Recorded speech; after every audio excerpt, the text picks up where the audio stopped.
Okay, I'm about to formally request the live streaming commence. Wonderful. Good evening, councillors, officers and community members in attendance tonight. I also welcome councillors Boglis, Arturi and Telkos who are joining us online, and any members of the public who are attending online or live streaming tonight's meeting. My name is Councillor Emily Dimitriadis. I'm the Mayor of the City of Darebin and the Chairperson of tonight's meeting. It's my pleasure to welcome you to tonight's council meeting. I declare this meeting open at 6:06 p.m. This meeting is being live streamed and a recording will be made available on the council website as soon as possible after the meeting. I'd like to begin by acknowledging the Wurundjeri Wurrung people, the traditional owners and custodians of this land. I recognise their continuing connection to land, water and culture and pay my respects to elders past and present and extend that respect to all Aboriginal and Torres Strait Islander people here today. I would like to welcome and acknowledge all councillors, our executive leadership team and officers joining us this evening. Apologies. Councillor Julie O'Brien is an apology this evening. She is on medical leave. As we have a number of councillors in attendance this evening, that may require me as the chair to use a casting vote. I advise that my casting vote will be the same as my deliberative vote in that circumstance. Item 4 of the agenda is disclosures of conflicts of interest. If any councillor or relevant staff member has a conflict of interest in relation to a matter on the agenda tonight, they must disclose the conflict of interest and the nature of that conflict of interest. Any conflicts of interest must also be declared immediately prior to the item being considered. Councillors and officers, are there any conflicts of interest? No, not at this stage. If during the course of the meeting any motion or amendment is put that gives rise to a conflict of interest, I request the councillor advise me at the time. Item 5, confirmation of minutes of previous meetings. Councillors, could I have a mover for the adoption of the minutes of the ordinary council meeting held on the 24th of February 2026? Thank you. That's moved by Councillor Sangster. Is there a seconder? Councillor Arturi. Thank you. Mayor, can I just raise an issue that I raised previously? A copy of the minutes that I reviewed prior to this meeting didn't contain activity reports of councillors. If that's been resolved now, I'm happy to second the motion. Yes, thank you, Councillor Arturi. It has been resolved. Okay, so I'll put that motion to vote. All those in favour?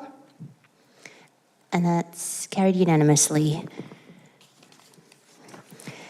Item 6, Council's occupational health and safety responsibility. It's fantastic to see everyone here this evening. I would like to remind everyone that Council has an occupational health and safety responsibility to ensure anyone attending tonight's meeting, in person or online, feels both safe physically and emotionally. For members of the public who are in attendance tonight, we kindly ask you to be respectful of one another and to maintain a civil tone when addressing the meeting, and remind you that the members of the gallery must remain silent at all times during a meeting unless you're invited to address the meeting. If anyone does engage in conduct that is improper or disorderly, the chairperson can direct that person to cease their conduct and the person must comply with that direction.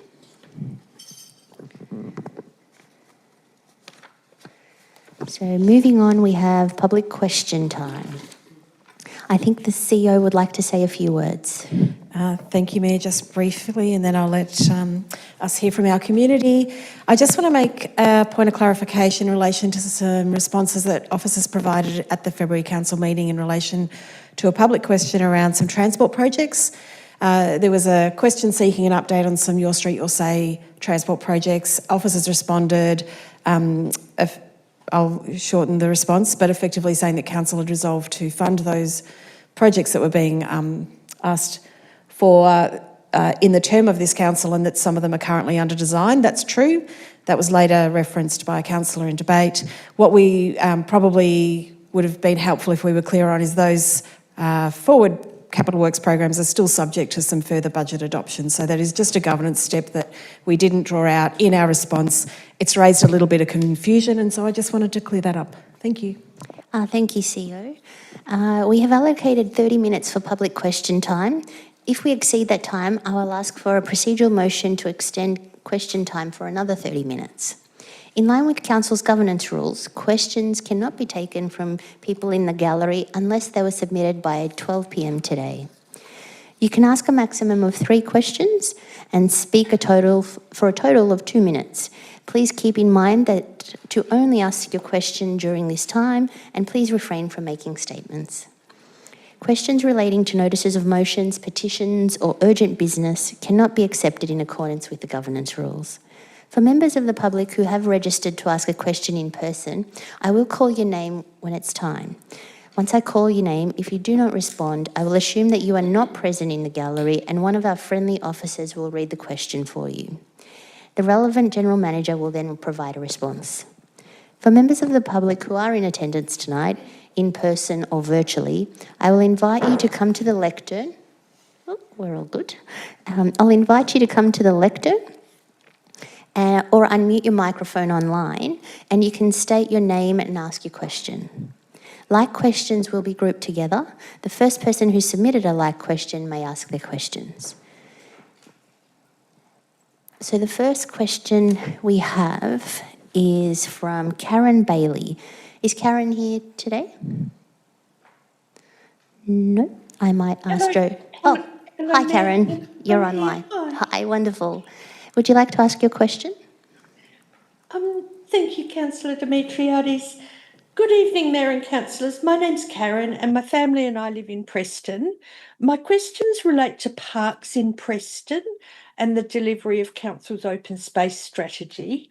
Since 2000, Council's open space strategy has identified areas without access to a park within walking distance and committed to addressing these gaps, supported by open space contributions from new development.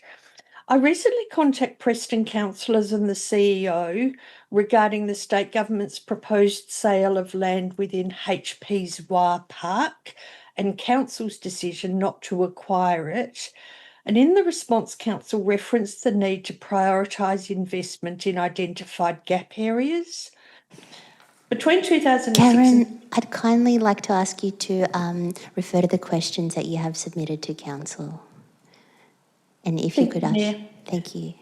I'm seeking to understand how open space contributions have contributed to delivering new parks in the parts of Preston that lack walkable access to a park. So my questions are, what is the total amount of open space contributions collected from developments in Preston between 2006 and 2021? Which new parks, if any, have been built in Preston between 2006 and 2021, and what was the cost of delivering those parks? Thank you, Karen. I'll ask Rachel Olivier, the General Manager, to respond. Through you, Mayor. Thanks for the questions, Karen. I do want to also acknowledge that you've written to Council in detail and we're in the process of finding time to meet. We will respond formally separately to the letter, and tonight I'll focus on the public questions you've lodged. We have received across the whole city $64.7 million of open space levy for the 15-year period from 2011-12 to 25-26. So that's not quite the 15-year period that you've asked for. We don't have readily available breakdown of that period between 2006 and 2011, and we don't have a readily available breakdown by suburb either. In terms of your second question, Council hasn't created new parks, hasn't funded creation of new parks in Preston. Preston has had a new park created, so the state government has constructed the linear parkland under the rail line. What's been important about that, as well as the new space, is that it's removed a significant physical barrier between Ray Brabham Gardens and Preston Central, and so Council is a strong advocate for that work, and although it didn't fund it per se, the fact that the state has funded it has allowed council to consider other priorities for use of its funds. The particular open space gap that addressed is the Preston Central gap in our open space strategy just south of Bell Street. And that area correlates with the highest growth rate in the municipality that was projected at that time. So there aren't particular construction costs that I can share with you for new Preston parks. We don't have access to the state government construction costs. The park that council has constructed in that 15 years is up in Reservoir. That cost $7.9 million in 2016-17, and that's the Wat Gambo Park. Thank you.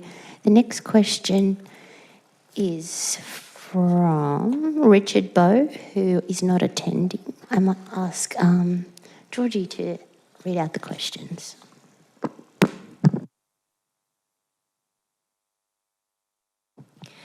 Thank you, Mayor. Through you, there's one question.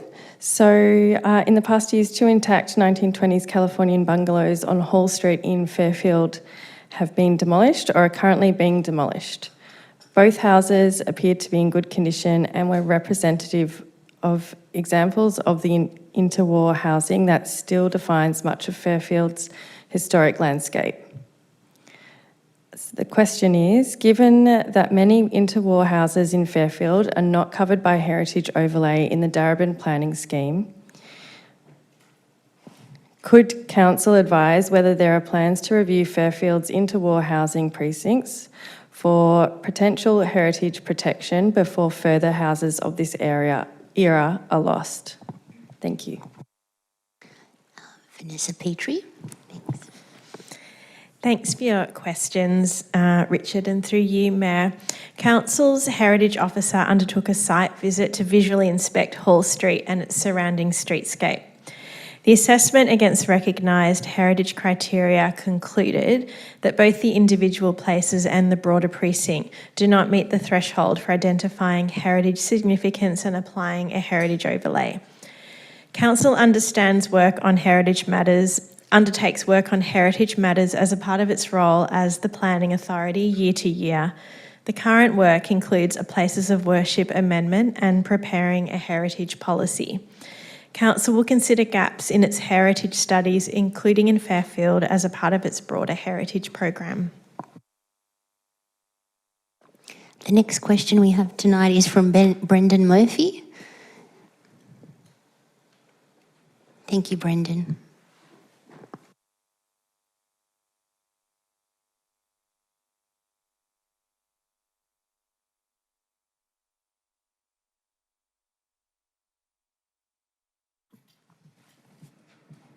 Thank you.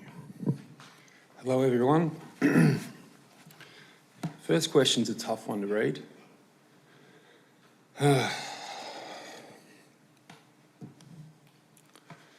Elderly couple currently residing at a train station near the town hall. What housing options have been offered to this couple?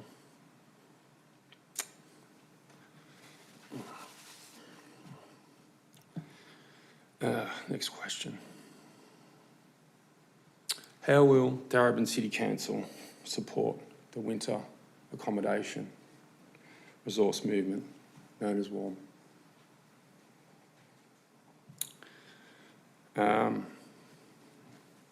You see the brochures there. We come in peace and hope to Mayor and councillors and community and officers. This is a really positive question. This is lovely. So, Red Hub Vic and Darebin Council, we're partners. Congratulations, everyone. So we would like to, we'd like to know if the Mayor and councillors would like to attend the launch of Kev's Pool Hub at Reservoir Leisure Centre. Thank you very much, everyone. Thank you, Brendan. In response to your first question, we'll ask Nina Cullen to answer the question. Thank you. Through you, Mayor. Thank you for your question, Brendan. For your first question, as you've identified, is hard to ask. I want to thank you for putting it forward and want to share that Council has a strong commitment to and has made significant investment in supporting people sleeping rough in our community, including funding the Darebin Assertive Community Outreach Program and also the Darebin Towards Zero project. Through these initiatives, over 50 people sleeping rough are currently being supported and offered case management services with community, health and housing partners. Due to confidentiality reasons, Council is unable to discuss the circumstances of specific people sleeping rough without their actual consent. In answer to your second question, Council has a strong commitment to supporting people sleeping rough in our community and welcomes initiatives that improve the lives of our most vulnerable residents. Council is engaging with WARM representatives to better understand their initiative. And in relation to your third question, thank you for the kind invitation, Brendan, and I understand that you've been working with our RLC team, so Reservoir Leisure Centre team, who are supporting Kev's Pool Hub initiative through the provision of vouchers. When you set a launch date for your event, the Mayor and councillors will consider their availability and be able to respond accordingly. So thank you again. Thank you, Brendan, and thanks for the invitation. We will certainly consider it when the invitation comes along. Thank you kindly.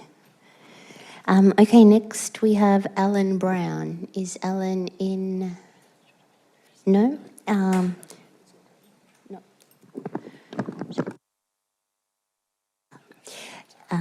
Apologies. We will move on to Alex Batal, who's attending in person.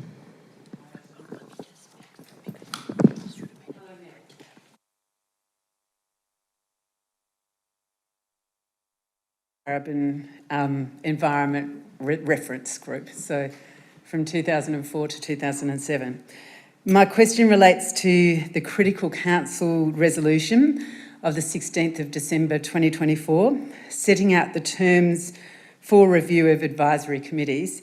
Could I please receive an explanation as to why in December 2025 and now in March 2026, there seems to have been a breach of Council's governance rule 8.2, requirement to recount previous council resolutions relating to the item being reported on. And that resolution was unanimous, the December 2024 one. Thank you. Thank you, Alex. I'll ask Vanessa to respond. Thank you for your questions, Alex, and also David and Carmel, who have asked similar questions, and through you, Mayor. I'm sorry, Vanessa, do you mind if we get David to ask his question as well, and then Carmel, and then we'll just do a big response in response to all of them because they are similar questions. Relating to governance and those advisory committees, yeah? Okay. That's what I'm told.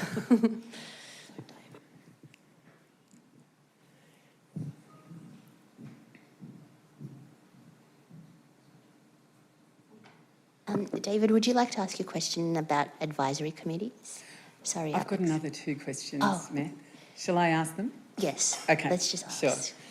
Okay, so why was the unanimous council resolution on the terms for review of important council functions set aside in favour of substituted current review papers and aims that have not been the subject of a council resolution? So that's my second question.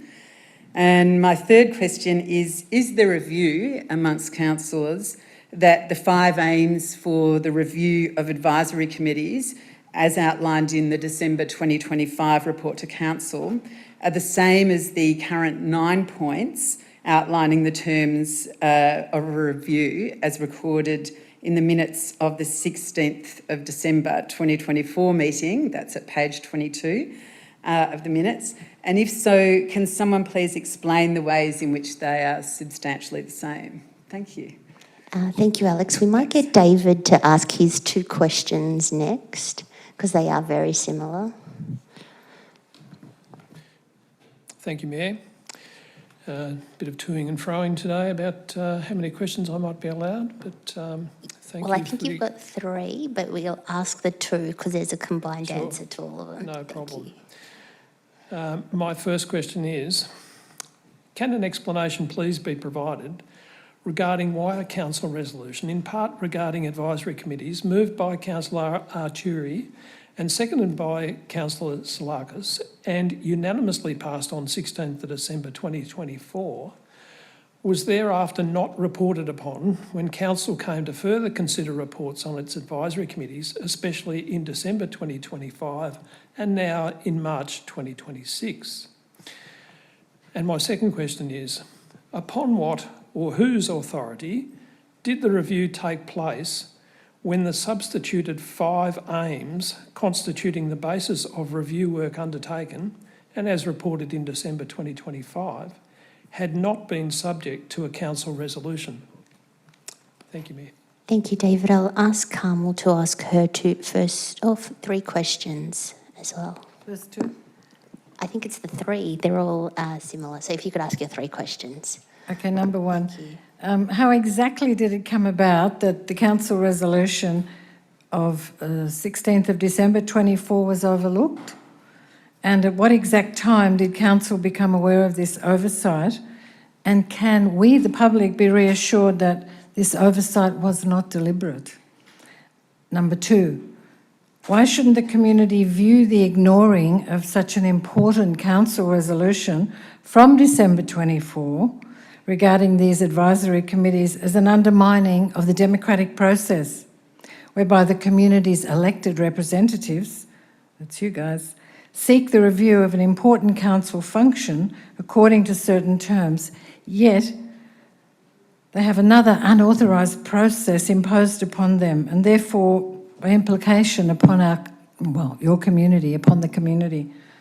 And number 3, is the council able to reassure the community that this erosion of democratic processes will not occur again in the term of this council, and what steps will be taken to ensure that? Thank you. Thank you. I'll ask Vanessa to answer all those questions. Thank you, Alex, David and Carmel, and through you, Mayor. Thank you for your questions. After the original agenda was published for tonight's meeting, it was identified that a council resolution from December 2024 had not been properly implemented. This should have happened prior to councillors being asked to make a final decision about council's advisory committees.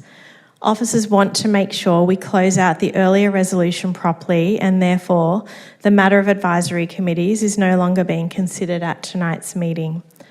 Officers are guided by previous revolutions when preparing reports. However, clearly in this instance, we hadn't identified that the December 24 resolution had not been fully implemented, and therefore it wasn't referenced in today's report. We will review our processes in relation to addressing previous resolutions. Thank you. I'll ask David Taylor to come up to the lectern to ask his 3rd question. Thank you, David. Thanks, Mayor. My 3rd question relates to Clements Reserve. Why is the matter of the purchase of Clements Reserve portrayed as an item that must compete with other budget priorities when Council has an open space reserve fund that enables purchase of open space that does not need to compete with any other budget priorities, and that the 2025 financial statements indicate that over $7.5 million is available in that fund? Rachel, could you answer the question? Through you, Mayor. Thanks, David. So the open space levy funds must be used for particular purposes. And generally they're improvements in parks and recreation, as well as acquisition. And across the city there are a large number of improvements in parks and recreation facilities that have been identified and that the community talks to council about. One of the particular challenges at this point in time is that the property development sector has slowed down, and therefore so has open space levy revenue. This is forecast to continue, which means council no longer expects to be able to fund everything it was planning, and it must consider priorities. Next, we have John Nugent, who's not attending today. I'll ask Georgie to read out his questions.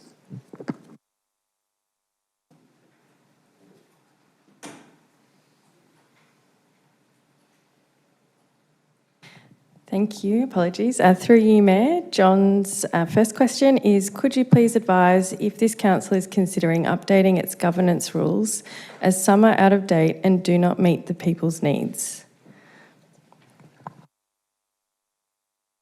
Anna. Thank you, Mayor. Through you. Thanks for the question, John. In December 2024, Local Government Victoria announced that it would develop some model governance rules which would cover all of Victorian councils with a consultation review process that would be undertaken as part of this process, and that would have been implemented by December 2025. The announcement was placed on hold, and Council's plans to undertake a review of its governance rules as it would normally be required to do within 12 months of a general election. So to date, the model rules have not been released by Local Government Victoria, and the timeframe for the release is currently unknown. So pending the completion of the model rules tonight, Council will consider endorsing a process of community engagement for our governance rules to specifically to modify the lodgement times for submissions, public questions and petitions from 12 p.m. on the day of the council meeting to 12 p.m. on the business day before the council meeting. This change is designed to allow officers more time to prepare more detailed and thorough responses to questions from community members. Thank you. Next, we have Amanda Martin-Bianco, who isn't attending. Georgie, can you read out the questions? Thank you. Through you, Mayor. The first question is, why can every other apartment block within at least 2 high street blocks, including the Capital Development, remove the median strip for easy street access when Darebin City Council officers have refused to investigate and remove the strip city, the safe system approach and the Junction Urban Master Plan? The second question is, why were council staff ignoring residents who logged issues with out-of-hours permits for Capital, High Street, Preston, so long as the permits had already passed and couldn't be revoked? And the third question, why are out-of-hours works permits for large buildings granted when works could be achieved within regular hours? Are builders' timelines more important than current residents? Thank you, Vanessa. Thank you for your questions. And through you, Mayor. Traffic islands or medium strips, they serve a purpose for tree planting and pedestrian movement within our streets. In the instance of the Capital site, vehicle access was not possible from Plenty Road given the presence of tram lines. The partial island removal facilitates the right turn movement into the site at its only access point. This was supported by a traffic impact assessment which considered the movement of vehicles across the precinct. The site opposite, at 67 High Street, was designed, approved and constructed with an appropriate left-in, left-out arrangement. A traffic impact assessment was provided to Council that supported this arrangement. Council's transport team will review the access arrangements for both sites. As discussed with the manager of City Futures today, we will contact you to discuss this further. For your second question, the manager of City Safety and Compliance attempted to contact you today to discuss, and he will call you again tomorrow. I acknowledge the delay in responding to residents, and I do apologise for any inconvenience that this may have caused. Officers have since investigated and provided a response to the complaints.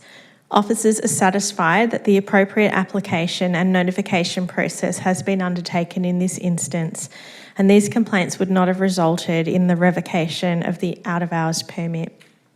And for your third question, I acknowledge that balancing construction timeframes, community expectations and residential amenity, it can be challenging.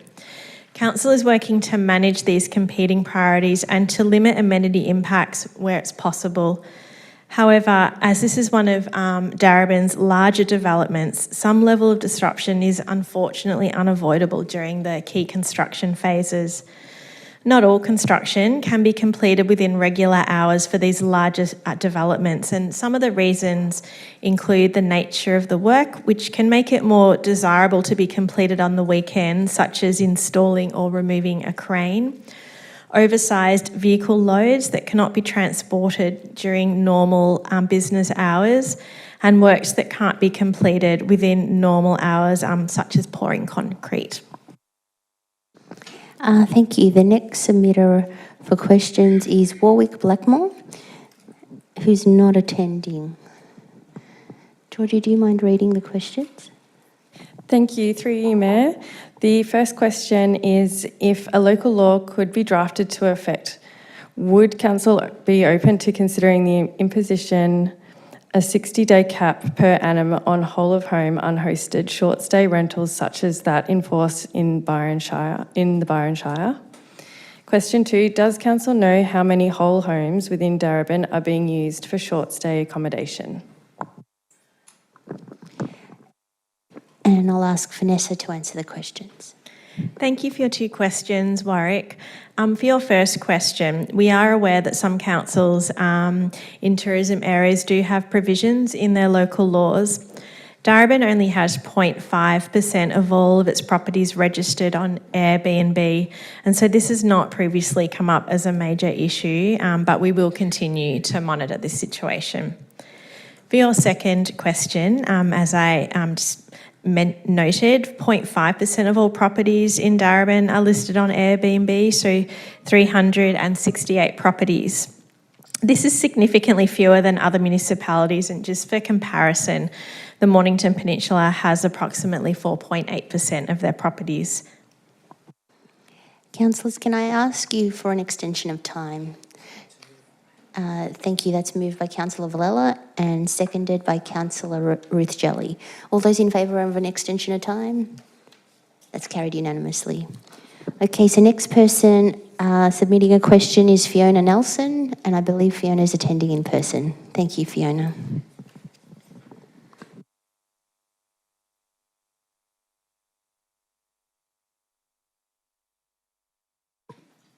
Thank you, Mayor and Councillors.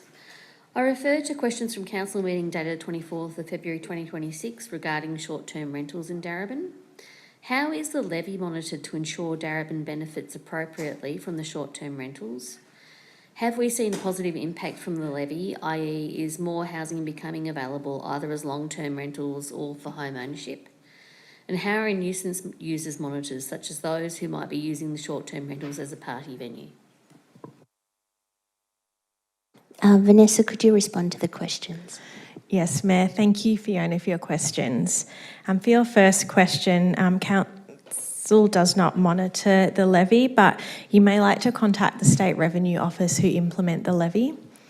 With your second question, because we don't monitor the levy and we have only a small number of short-term rentals, we haven't observed a change.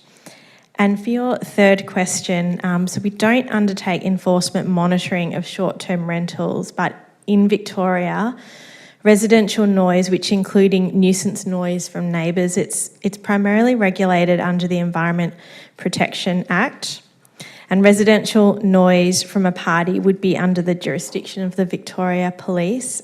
If you've got concerns about noise, nuisance noise coming from a particular property, if you'd like to contact us and we can support you through that. And our website also includes information about noise complaints, including how to prepare a noise log.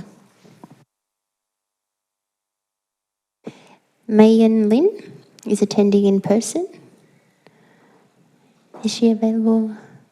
Nope. We might ask Georgie to read out the question. Thank you, Mayor. Through you, with reference to my first question of last meeting on 24th of the 2nd, 2026, this was not answered. Does Council expect the elderly women, disabled and children to use the toilet in an unlit park at night? The second question is, could you please advise that if the shop owners say no to people who want to use their toilets and then get abused for not allowing use, why should shop owners have to put up with such abuse when it is not their responsibility? Vanessa, thank you. Thank you for your questions, Mayanne. With your first question, no, council does not have this expectation. Unfortunately, council cannot provide toilets in all parts of the municipality. We do aim to expand the provision and access of toilets over time, but it does happen gradually as the availability of funding, land and service connections allow.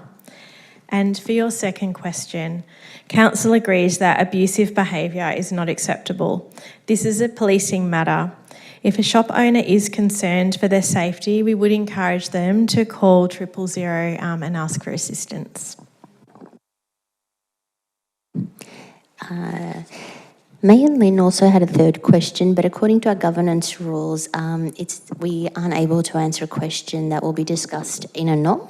So we will be debating the NOM later down the track for that one.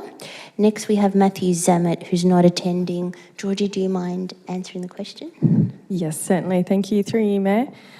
So I'll read out Matthew's questions and then I'll provide the response to those questions as one.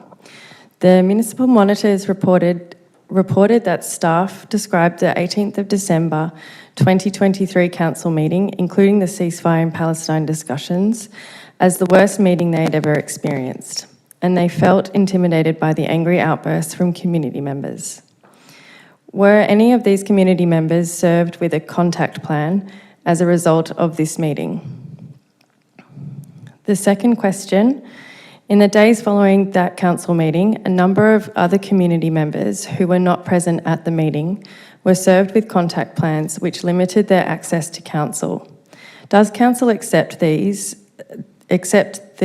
these community members have not ever been provided with specific examples of their conduct which council alleges warranted such restrictions? And the third question: the Municipal Monitors report, which Darebin Council chose not to table, expressed significant concerns about the implementation and review of contact plans. Does Darebin Council accept that these were not implemented consistently with relevant legislation? So through you, Mayor, I'll now provide the response. Thank you, Georgie. Thank you. So the reply to all questions is the Municipal Monitors report raised various governance matters for Council to consider and address. Their insights were informed by confidential discussions with councillors, officers and some community members. We are not privy to the identities of either the staff that were interviewed or the community members they were talking about, and therefore we are not in a position to answer your first question. Your subsequent questions relate to specific contact plans and individual community members. It would not be appropriate for us to respond about specific matters in this forum. However, we appreciate your interest in our processes being fair and robust. We have not identified anything to date that indicates our processes have not been lawful. However, Council has already made some updates to our customer-related policies and procedures based on the feedback from the monitors, yourself and others. We'll continue to work to strengthen these processes. Thank you. The next question is from Linton Martin. However, the three questions asked are in relation to a NOM that's being addressed later in this meeting. So we will have to wait for the debate for those questions to be answered. Next is Simone Howard, who's attending in person.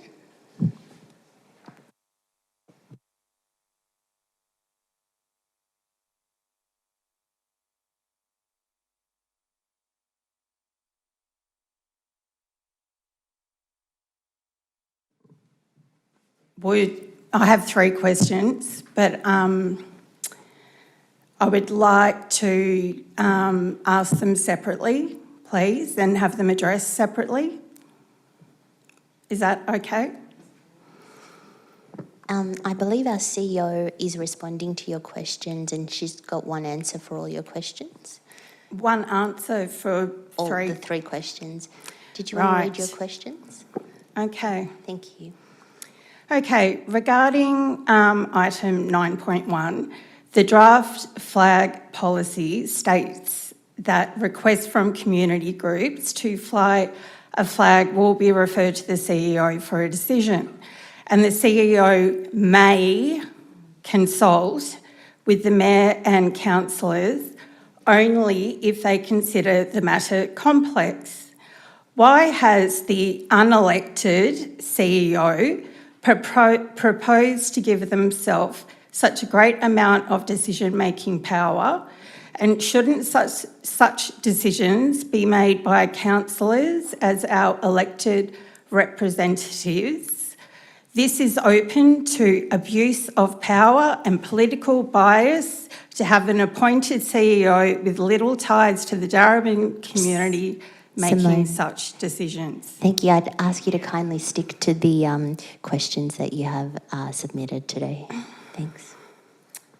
Okay, my second question is the draft policy also proposes that any community flags approved by the CEO shall not be flown for more than 7 days in a 12-month period, and that the flagpole will remain bare when not being used. Why propose such a short and inflexible amount of time and leave the flagpole empty for the rest of the year, given the tumultuous state of the world that we are currently living in? Number 3, the CEO's revised draft policy proposes to only fly international flags when directed to do so by the Australian government. Why is the CEO proposing to cede all Darebin Council's autonomy to the federal level? Isn't this a breach of the Local Government Act? Thank you, Simone. I'll ask the CEO to respond. So thanks to Simone for her question. Because this is a matter that Council will actually consider tonight, I don't want to in any way preempt what councils might debate and decide later, so I'll keep my response short. I can advise that in the development of the draft policy and the proposed policy, there was a review of a number of similar... Sorry. Sorry, is that better? Great, sorry about that. So I'm going to keep my response fairly brief and leave it to the councils to debate and decide later this evening. I just wanted to, reflect that a number of similar policies have been considered. Where those do offer an opportunity for community to nominate flags, they are generally determined under delegation with guidance in the policy about the types of things that can be considered and what things won't be considered. And so this reflects something that is present in other similar policies, but of course that doesn't constrain our councillors who can decide how they think things should be managed best at Darebin later this evening.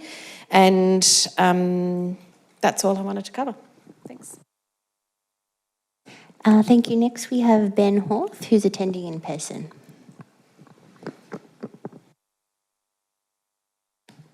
Thank you, Mayor, and good evening, councillors and officers. I suppose I'll just say before posing my question that I certainly hope that there is a more fulsome discussion and answer to those really pertinent questions that were just posed, which I honestly think the dodging of is really not acceptable in a chamber of this nature. Thank you, Ben. I'll ask it. So my first question, and these are quite different, so I will need them answered separately, please. At page 6 of the agenda, in the CEO's proposal that the person who spoke earlier mentioned, the CEO explains, quote, "The section of the policy relating to international flags has been updated to reflect the relevant proportion of respondents commenting on international flags in conjunction with discussion with councillors," end quote. Can council explain the reasoning here, as it's quite unclear, particularly given that the so-called relevant proportions, which are 21% of 491 respondents, so 103 people against, and 14% or around 70 for continuing to fly the Palestinian flag. These two proportions are relatively similar and don't seem in any way to justify or even relate to the update to the proposed policy, which, to repeat, is to cede all decision-making power of this council on international flags and the flying thereof to the Australian government of the day going forward.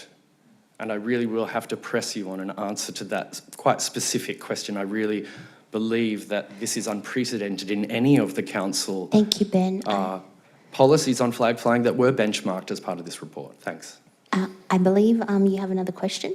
I do, but they're very separate, so I'll wait for the answer to the first. Sure, I'll get the CEO to answer that one.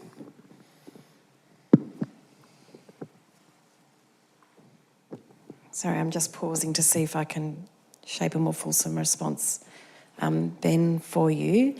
So I think that the comments in the officer's report is really reflecting a number of parts of the community feedback, particularly recognising that a number of, about a third of the responses indicated that they felt that council should only fly the national or 3 national flags and to the exclusion of other flags effectively.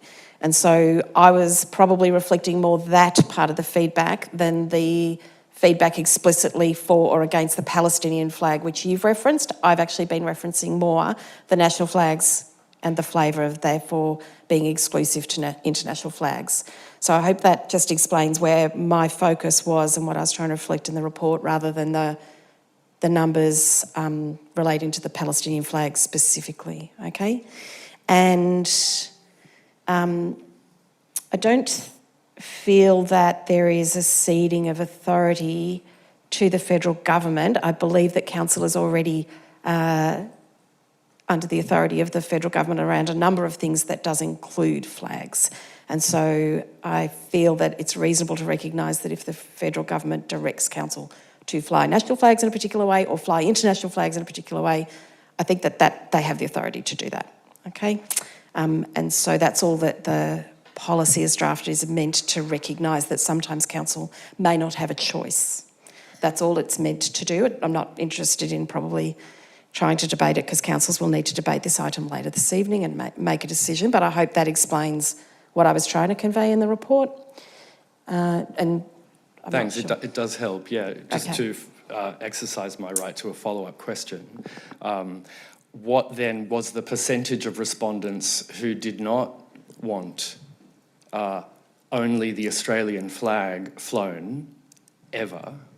If you're going to present a relevant proportion, which is 31% saying we should only fly the Australian flag, a fundamentally xenophobic position, what's the proportion against that position? And also, just as a point of clarification, I take your point that the government has protocols around the flying of flags, Australian, First Nations flags, international flags. That is a very different thing to what your draft proposal says, which is Darebin Council shall only fly international flags when directed to do so by the Australian government. I'm sorry, just to make very clear that these two are not at all the same thing. Sorry, I think I understand the point. I think the word that you're drawing out is only. Okay, so you're recognising, I think, that the Policies Council will fly international flags when directed. Yes, the policy does propose a council position yet to be considered, debated and adopted tonight. And so I'll just leave it for councillors to address. Thanks. Oh, in relation to the specific numbers, I'd have to take that on notice. Sorry, I don't have that. All right, well, thanks for that. I mean, what we got was a report which stated one proportion, so I think it's fair enough to ask for the rest of the proportions and for those proportions to be to hand. Thanks, Ben. We'll take that on notice. Did you want to ask your third question? Thanks, Mayor. So my second question is this: can council confirm that Israeli company Linksite has been engaged to provide AI-assisted drowning technology at Northcote Aquatic Centre, having partnered with the Royal Lifesaving Club or Royal Lifesaving Australia? And can council give an account of how such a contract was considered and or assessed as in compliance with the council resolution? I'm sorry, my question isn't finished. With the council resolution of 18 December 2023, which called for, quote, ending contracts with companies and suppliers that support the illegal occupation of Palestine or profit from it, especially companies which supply equipment to the Israeli Defence Force. Thank you. Thank you, Ben. I just request that you stick to the questions. I that you mean, have that's submitted. not actually been a requirement that's been put on anyone else prior, so no. Everybody else has spoken to the question, but that's okay. No, We'll they get, haven't. They've extemporised patently. I'm sorry, like, with respect, Mayor Dimitriades. We'll ask Nina to answer the question. Please. Thank you. Through you, Mayor, thank you for the question, Ben. I will respond to the question that we received, and I would like to confirm that Northcote Aquatic and Recreation Centre is operated by a leisure management company, and as part of that, Council's expectations is that all contracts entered into by such site operators are legal and abide by the requirements of Darebin's management and operations contract requirements. Darebin reviews its performance or contract performance on a regular basis to ensure that that compliance does occur. But can I ask, does that mean that when it comes to the Sorry, outsourcing... Ben. I'm sorry, I have a right to ask a follow-up question. You already did It's in the ask your governance- follow-up no, question. it's in the governance rules. So Thank you've you. already, yeah, that's right, but you've already asked your follow-up But question. my two questions are different matters. There's So nothing in the that's- governance rules that says that the follow-up question is only one for every 3 questions. I believe it does say that you can Well, only where have- does it say that? we can talk offline if you like. No, I'm going to ask a follow-up question. The follow-up question is the implication of your answer, ma'am, thank you for it, is the implication that Darebin Council says that because Northcote Aquatic Centre is managed by a leisure company, that company reviews contracts and decisions about outsourcing, and that effectively Darebin does not have oversight over a decision like the use of Linksite in the pool? Because that's just a governance matter. I think we'll just ask the general managers to give you a call tomorrow to discuss the answer, I believe. It's a 'cause they have- clarificatory question about an answer she just gave. I'm sorry, this is a public forum. Let us recall that. There are minutes being taken. This is on the public record. So, I'm sorry, I'll just try and assist you. I do believe that the question was answered in good faith. I understand that what you're seeking is actually a matter to do with subcontracts rather than contracts that we may be entering directly, and I think part of that would depend on when our contract with the leisure centre provider was entered and whether therefore decisions in the chamber after that point apply retrospectively or not. So it's actually a bit complicated in that respect. That's what I think you're drawing out. I am happy that our general manager will now look into that, the timing, whether we do have an ability to implement decisions made by councillors in the chamber that are made after a council contract may be executed, whether that is able to be applied or not. I think that's a fair thing for us to look into. It's not one we can answer right now. Thanks, All right, Ben. thank you. But I will just acknowledge that that's a very different answer to the one I received. I didn't mean to imply it was in bad faith. I couldn't understand it. So I look Thank you, forward Ben. to an account Yeah. of that. Thank you. Thank you. Okay, next we have Suzanne, who is attending virtually. Thank you, and good evening, Mayor and councillors. My question is, has it been discussed with councillors and community that the proposed flag policy will mean the end of council's long-standing commitment over 9 years to fly the Morning Star flag in solidarity with West Papua? This change is not explicitly stated in the report. Why not? And finally, have members of Darebin's West Papuan community been informed of the proposed change? Thank you. Yeah, that's one for me again, through the chair. Thank you, Suzanne. Thanks for joining us online. I can see you. So councils have discussed international flags, flags from other nations, other regions, international elements to flags on several occasions over the last year as the flag policy was being developed, and the West Papuan flag, to be honest, was not raised during these discussions with officers that I can recall or that officers can recall. So I hope that we haven't oversighted that. I don't think it's been specifically drawn out, and nor was it raised through the community consultation period, and therefore that is honestly why it hasn't been specifically drawn out in the report or the policy. Okay? Yep. Thank you. Next we'll be going to Serena O'Malley, who's attending in person.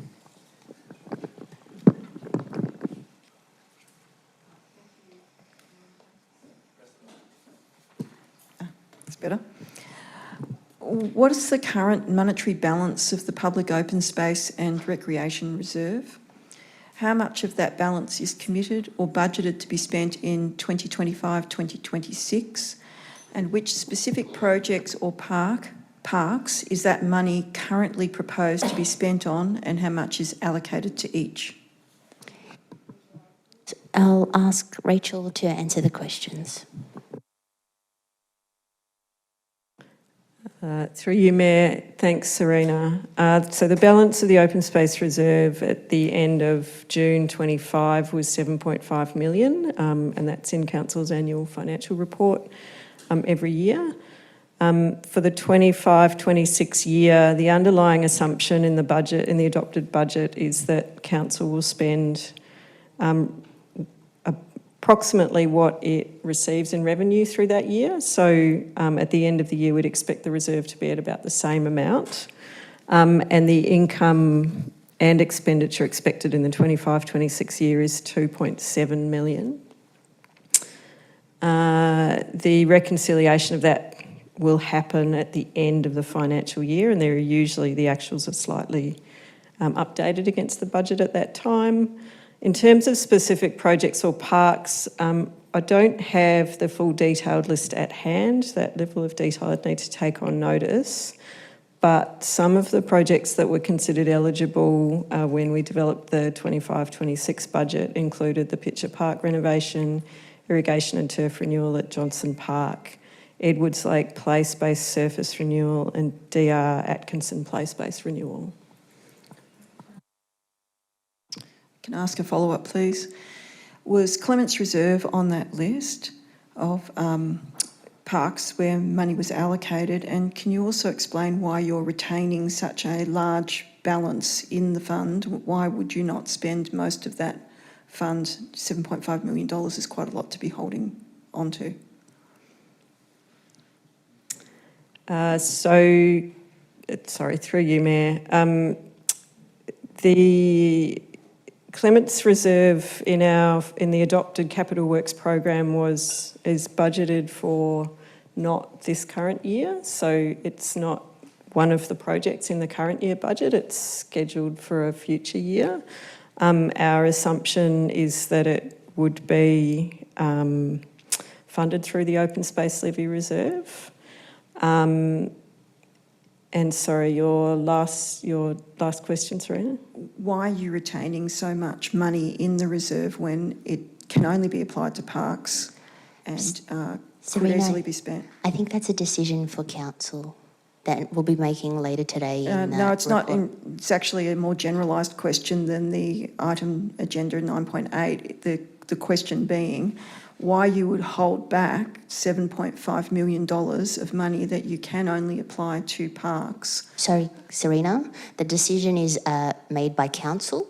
We passed the budget and we have an item on the agenda to actually discuss Clements Reserve. So I thank you for your questions. I'm sorry, Mayor. Thank you, Serena. That is literally not my question. My question is about what was informing your thinking about keeping so much money in the budget. It's not to do with Clements Reserve. It's a general question and is a follow-up question that should be able to be answered. There must be some decision that was made to retain that money. We will take it on notice, Serena. The item is coming up to Council very soon, so you can stay for the debate. Yeah, it is not coming up to Council. Let me be clear. It's a general question about the use of the Public Open Space Reserve. It's not specific to Clements Reserve. So I'm happy for you to take it on notice, but please be aware that it is a separate question. Sure. Thank you. Okay, so we're moving on to actually submissions. However, our governance rules do permit members of the public that have registered to address an ordinary council meeting in relation to reports on the agenda. Thank you to those who have registered their intention to do so. We will be addressing your submissions prior to each of the items. So next we have petitions. Councillors, we have 3 petitions this evening. Before we call for the petition to be tabled, it might be useful to explain what the process of accepting a petition means. It is not Council's role to vote in support or in opposition of the contents of the petition. Tonight we are simply performing a procedural function of accepting the petition and referring it to the CEO. I remind... Sorry to interrupt. Mohammed Helmi is asking if his question was what we asked. Sorry. I think he's making a submission. So that's coming up before the item, before we discuss 9.1. So we're just moving on to petitions first, and then we can... No, he didn't actually have any questions. That was just a reference to a submission. So back to petitions. I remind councillors that in tabling a petition, you must confine yourselves to a statement of the persons from whom it comes, the number of signatories to it, material matters expressed in it, and the text of the petition. Councillor Laris, would you like to table petition 1, opposition to Gower Street bike lane and parking changes proposal? Thank you, Mayor. Yes, I've been asked to table a petition concerning opposition to Gower Street bike lane and parking changes proposal to be referred to the CEO for consideration and response. The petition came from Graham Bentley, and Graham has got 125 people who have signed the petition, and it complies with Council's governance rules. So the petition reads as follows. It's quite a short one. So cyclists and car safety coexist on the road between Cooma Street and Plenty Road. No changes are required. The issues Council is trying to fix only exist between High Street and Cooma Street. They are a result of Council installing the raised medium strips and narrowing the bike lanes. Removal of the median strips and widening the bike lanes resolves the issues of narrow bike lanes and the risk of being doored. That's it. Thank you, Councillor Laris. Do I have a second of the tabling of the petition as moved by Councillor Laris? Councillor Turi, I will now call on Graham Bentley as the submitter of the petition to make a 2-minute submission. Thank you, Graham.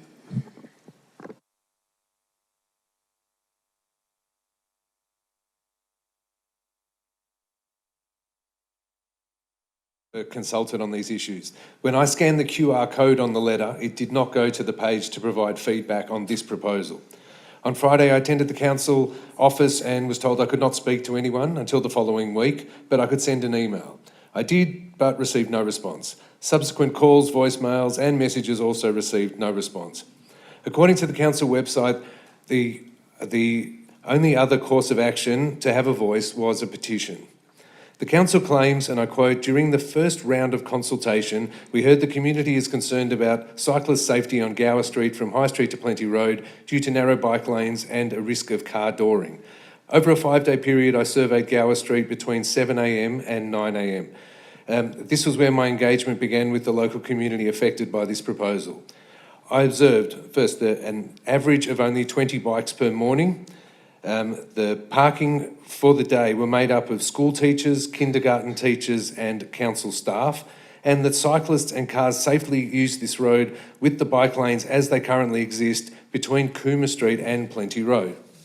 The issues raised in the first round of consultation only exist in a small section where the council built a raised median strip and narrowed both the bike lanes and the car lanes. Removing the median strip overcomes all these issues.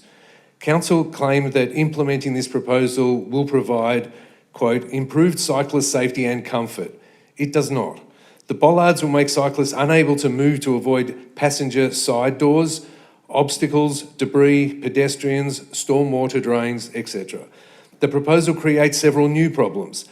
Dangers to toddlers, children, the elderly and the disabled getting out of cars on the passenger side. Also, removal of parking on one side of the street will make it impossible for residents to have tradesmen, deliveries, or even an ambulance if required during the day. And there is no alternative for local teachers, council and library staff who park their cars on Gower Street. The street sweeper will no longer have access to clear debris, leaves, etc. from the gutters, which is the position of the new proposed bike lanes. And it will cause difficulties for waste collection. This proposal creates many problems and solves none. Please reject this Gower Street proposal. Thank you. Thank you, Graham. I'll put the motion to vote. All those in favour? And that's carried unanimously. Councillor Turi, would you like to table petition 2 to hold a public in-person information and consultation session for the ratepayers, residents and community members of Kingsbury. Thank you, Mayor. I seek to table a petition concerning to hold a public in-person information and consultation session for ratepayers, residents and community members of Kingsbury to be referred to the CEO for consideration and response. The petition has been signed by approximately 10 people and complies with Council's governance rules. The petition reads as follows. To the Mayor and Councillors of the City of Darebin, we, the undersigned ratepayers, residents and community members, respectfully petition the City of Darebin to hold a public in-person information and consultation session for the ratepayers, residents and community members of Kingsbury in relation to 1. Proposals endorsed by the City of Darebin Council at the meeting of 24 November 2025, specific to Kingsbury, documented in the meeting agenda under item 9.10, 9.10, Appendix A, and 2, the City of Darebin Council's long-term vision for a protected cycling facility along Dunn Street, Kingsbury. This information and consultation session should be held prior to the City of Darebin Council meeting to be held on the 28th of April 2026 to enable ratepayers, residents and community members of Kingsbury to make informed and considered submissions in response to the endorsed proposals. If it is not possible for this information and consultation session to be held prior to the City of Darebin Council meeting on 28 April 26, then final approval of the endorsed proposal should not be made until such time as the information and consultation session has occurred. We submit this petition for the following reasons. 1. Consultation with several ratepayers, residents and community members of Kingsbury has revealed that the proposals endorsed by the City of Darebin Council at the meeting of 24 November 25, specific to Kingsbury and the City of Darebin's long-term vision for a protected cycling facility along Dunn Street are not known and understood within the Kingsbury community. And 2, the City of Darebin's process for directly notifying ratepayers, residents, and community members of Kingsbury about the endorsed proposals and the opportunity to provide feedback on them has been limited and inconsistent.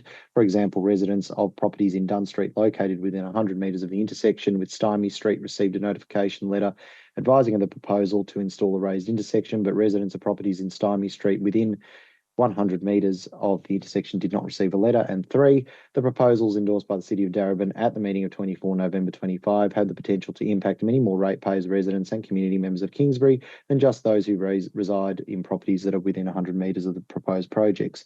We respectfully request that the City of Darebin arrange for this public in-person information consultation session for the ratepayers, residents and community members of Kingsbury to take place at a suitable location and time with sufficient notice for all parties to attend. Thank you, Mayor.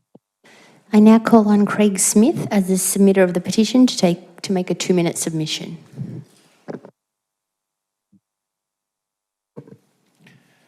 Thank you, Mayor, for the opportunity to speak to the petition. A general review of recent Darebin consultation reveals low levels of participation from Kingsbury residents. I believe a root cause of this is that the notification of the consultation process is inconsistent and access to the response process is limited. The recent Round 2 Group C Your Street, Your Say consultation is an example of this, with letters going to some residents within 100 metres of a proposed installation, but not all residents within 100 metres, which is inconsistent. And responding to the consultation required access to an internet link or a QR code, which is both ageist and ableist. The in-person consultation requested in the petition would enable greater awareness of the endorsed proposals and wider participation in the consultation process. This will allow people to make an informed decision about whether they support or object to the endorsed proposals and to make that opinion known to Council. And I'd just like to take this opportunity to thank Councillor Arturi for supporting the submission of the petition. Thank you. Thank you, Craig. I'll put the motion to vote. All those in favour? Sorry, Mayor, I think we might need a seconder for that. Oh, yes, sorry, we do need a seconder. Councillor Sangster. And I'll put the motion to vote. All those in favour? That's carried unanimously. Moving on, we have Councillor Sangster. Would you like to table the petition 3, Save the Palestinian Flag, Protect Democracy in Darebin? Thank you. Yes, through you, Mayor. I seek to table the petition concerning Save the Palestinian Flag, Protect Democracy in Darebin to be referred to the CEO for consideration and response. The petition has been signed by approximately 10 people and over 199 online and complies with the Council's governance rules. The petition reads as follows. To the Chairperson, Darebin City Council. We, the undersigned residents and supporters of Darebin, formally call on the Council to reject the proposed flag policy at the March 24th meeting. We demand that the Palestinian flag remain flying at the Preston Town Hall as an unbroken symbol of our community's solidarity with the people enduring genocide, occupation and displacement. This symbol must be maintained. Holding for one moment. Sorry, Ben. Yeah, that's okay. All right, you may resume, Councillor Sangster. So no photos are allowed in the chamber or videos. Thanks. This symbol must be maintained until a permanent agreed alternative is established to honour the victims of this genocide. Why this matters. The Palestinian flag is more than a symbol. It is a reflection of Darebin's commitment to human rights, multiculturalism and justice. In the face of escalating regional violence in Lebanon, in Iran, and the federal government's failure to hold war criminals accountable, our local council must remain a sanctuary for moral clarity. Fatal flaws in the proposed policy. The proposed policy is not a neutral administrative update. It is a targeted attempt to silence community expression through the following logic gaps. 1. The policy transfers decision-making power from the elected councillors to an unelected CEO. This removes direct accountability to the ratepayers and allows a single bureaucrat to veto community sentiment. 2. By proposing that council fly international flags only when directed to do so by the Australian government, the council abdicates its independence. Local government exists to represent local views, not the foreign policy of the major federal party that happens to be in power. 3. This policy seeks to bypass the standing December 2023 Council resolution to raise the flag without genuine, transparent community consultation. 4. The summary of the community consultation is problematic as it lacks both the transparency and the statistical rigour needed for public accountability. The detailed community consultation report was not available to the public. 5. To date, the CEO has failed to consult with advocacy groups leading the call for the flag to remain. This failure is deeply concerning and raises serious questions about the CEO's intent and commitment to a genuine consultative process. Our demands. 1. Maintain the Palestinian flag. The flag must remain at the Preston Town Hall until a permanent, meaningful alternative, such as a public mural or memorial, is established through genuine community participation. 2. Reject the CEO power shift. Decisions regarding community symbols must remain in the hands of elected representatives who are accountable to the public. And 3. Darebin should maintain its commitment to human rights and justice, acknowledging that our local diversity is shaped by global histories of displacement, inequality and struggle. Thank you. Do I have... Councillor Valella is the seconder. Thank you. I will now call on Mohammed Hemley, who's online, as the submitter of the petition to make a 2-minute submission.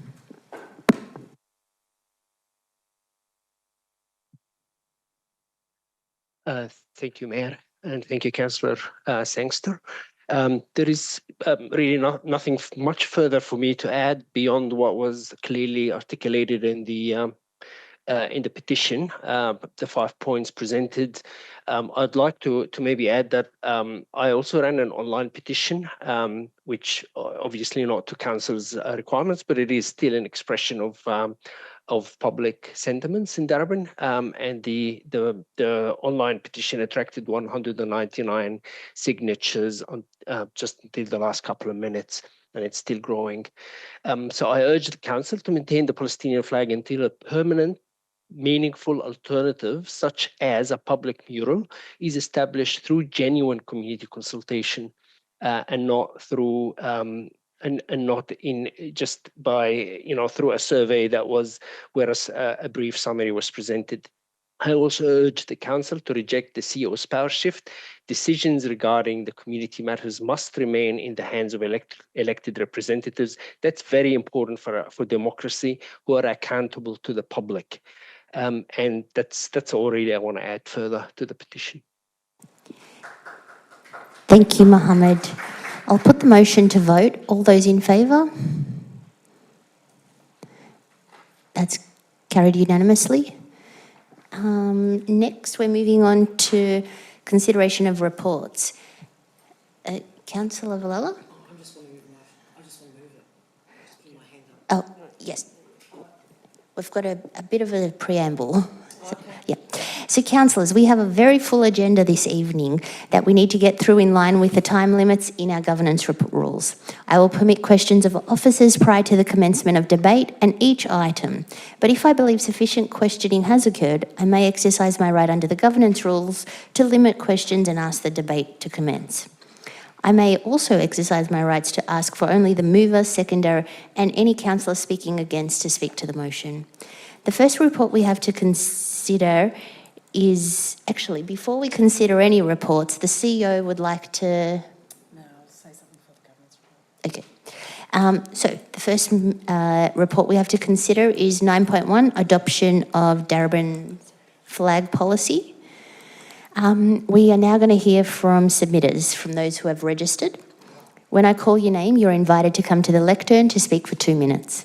First, we have Kath Larkin.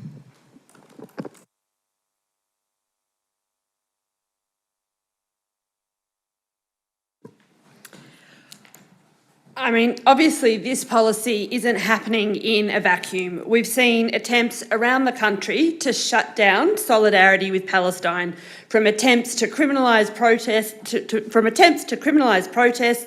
criminalising important slogans of this mass multiracial peace movement against genocide. The people of Darebin most certainly expect better from our representatives here. Darebin Council should not push forward with this attempt to shut down community solidarity with Palestine.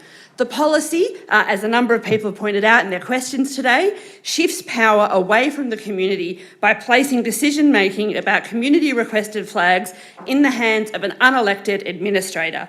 Expressions of solidarity supported by residents are to be approved or denied by the Chief Executive Officer using a highly subjective and politically manipulable criterion. This removes public accountability and replaces it with bureaucratic gatekeeping. It's also impossible to ignore the broader symbolism embedded in this policy, that not only in terms of attacking Palestine and Palestinian solidarity, but the repeated emphasis on reinforcing the so-called supremacy of the Australian flag. This is not politically neutral either. This is a flag that represents racism, genocide, land theft, particularly for Aboriginal people. At a time when racist and far-right forces are growing in Australia, elevating nationalism while suppressing international solidarity functions as a dog whistle, narrowing the boundaries of acceptable dissent. Darebin should reflect its community solidarity, not discipline it. This policy does the opposite and should be abandoned. Next, we have Mohammed Hemley, who's attending virtually.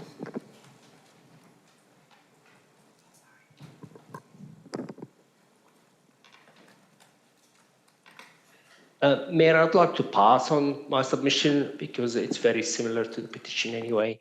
So I think the message was already articulated. Thank you. Thank you, Mohammed. Next, we have Serena Ashmore.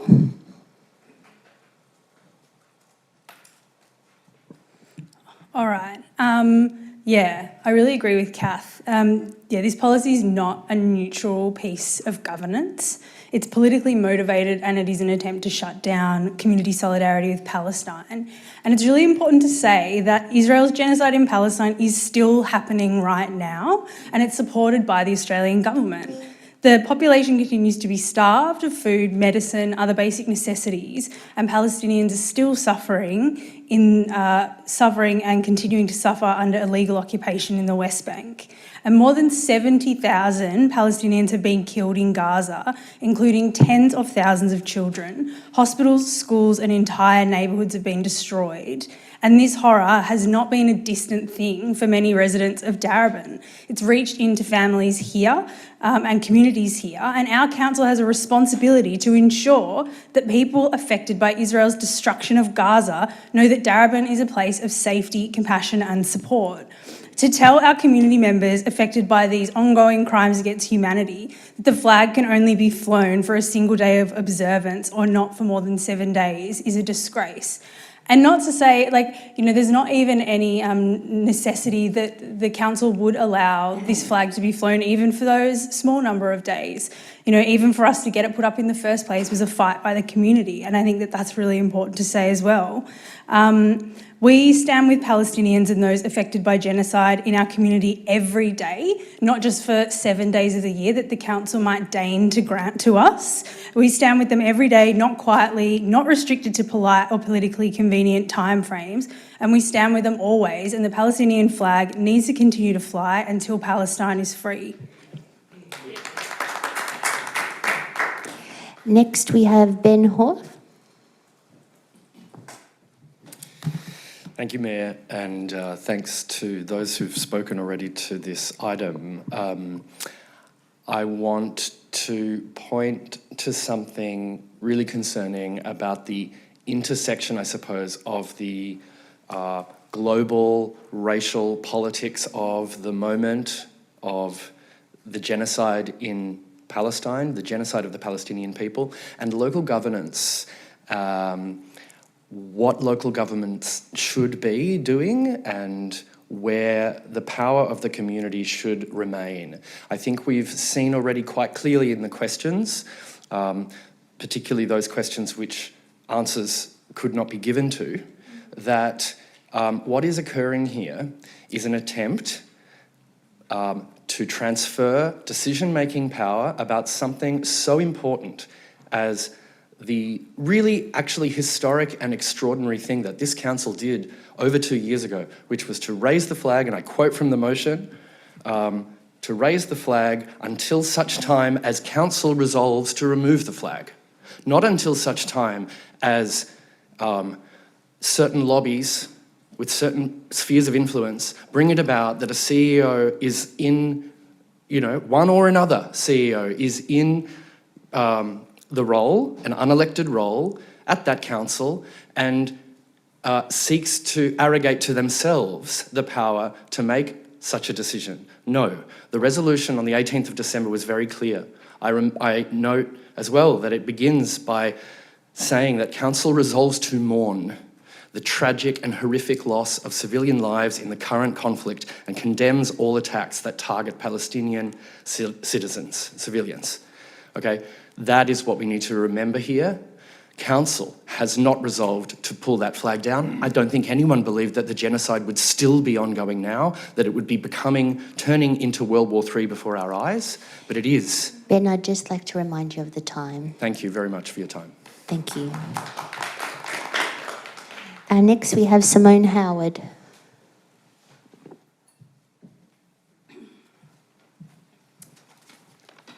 Hi. This is in relation to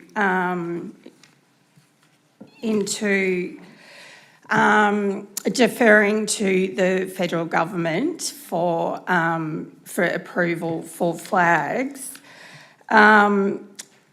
As we have seen, the current federal government has recently unashamedly invited a war criminal into this country. So what confidence would we possibly have in them approving certain international flags when they are complicit in supplying weapons parts to Israel to bomb Palestinians, and they have shown support quite publicly for the USA-Israel attacks on Iran? A municipal council is elected to reflect the desires of the local community, often where the federal government of the day does not. And I also note that on the agenda, it listed a bunch of councils, and for a few of them, there was no reference to how they fly the flag. City of Yarra, Marybeck, that would be because the way that they fly flags is dictated by community and by elected councillors. Next, we have Basil L. Gaddis. Is Basil here? No. We'll move on to Yusuf Al-Ramawi.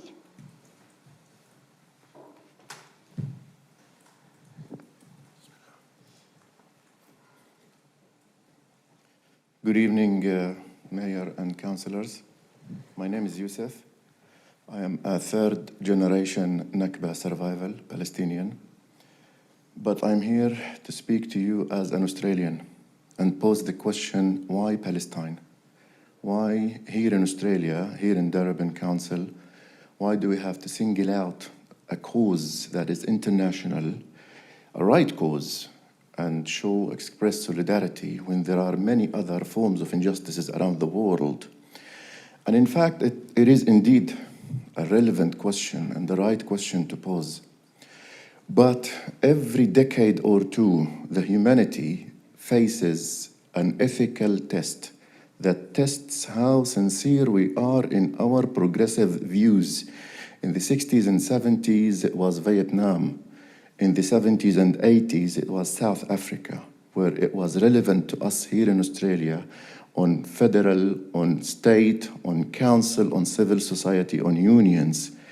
Today, Palestine has become one of the most important moral tests of our time, where you can have strong views, strong progressive views on climate change, strong progressive views on combating fascism and Islamophobia, and strong progressive views on supporting and protecting indigenous rights. But all of a sudden, when it comes to Palestine, some of the insincere progressive people either are silent or even worse, are supporter of the occupation and supporter of the genocide.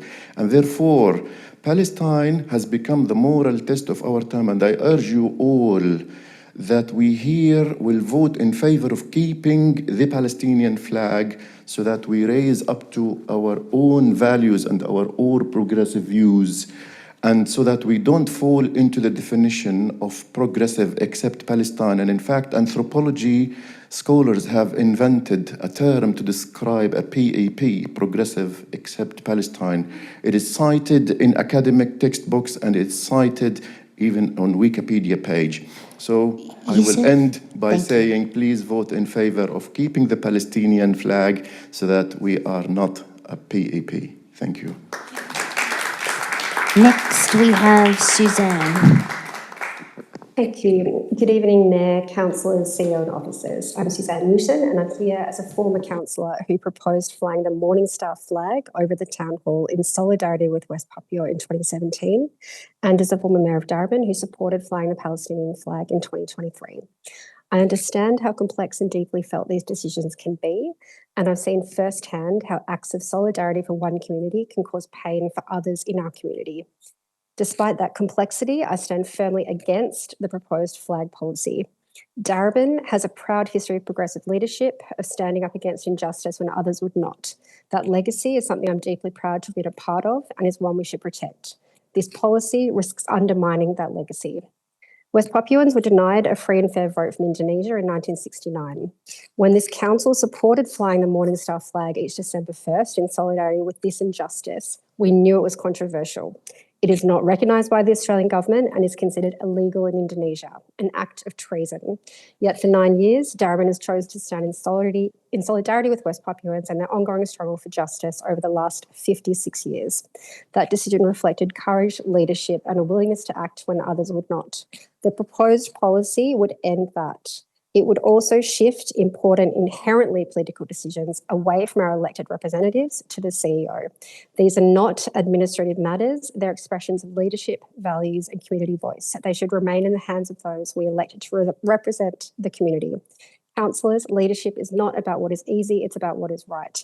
We cannot predict what future injustices will call for our response, but we can ensure that this council retains the ability to act. I urge you to reject this motion and preserve Darebin's proud tradition of principled and progressive leadership. Thank you. Okay, thank you to all the submitters who registered to speak. I will now Mayor, I'd ask like to move a procedural motion. Yes. I'd like to move a procedural motion that we take a 10-minute adjournment to consider what we've heard from the submitters tonight before we proceed with the debate. Wonderful. I was just going to ask, do we have a seconder for the Councillor Sangster? All those in favour? That's carried unanimously. Thank you. We're going to adjourn for 10 minutes.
Okay, councillors, we're going to resume where we left off.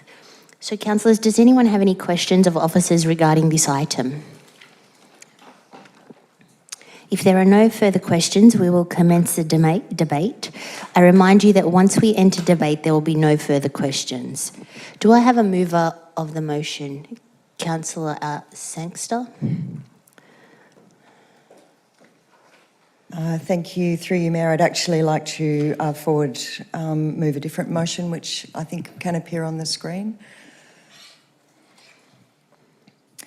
Thank you.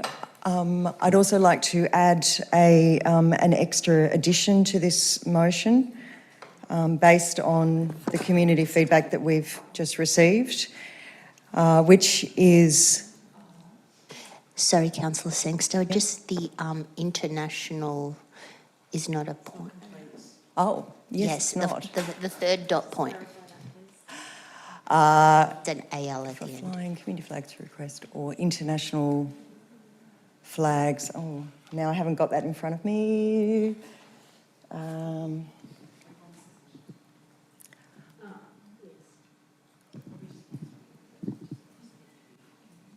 I think it's just international flags that was meant to be there, sorry.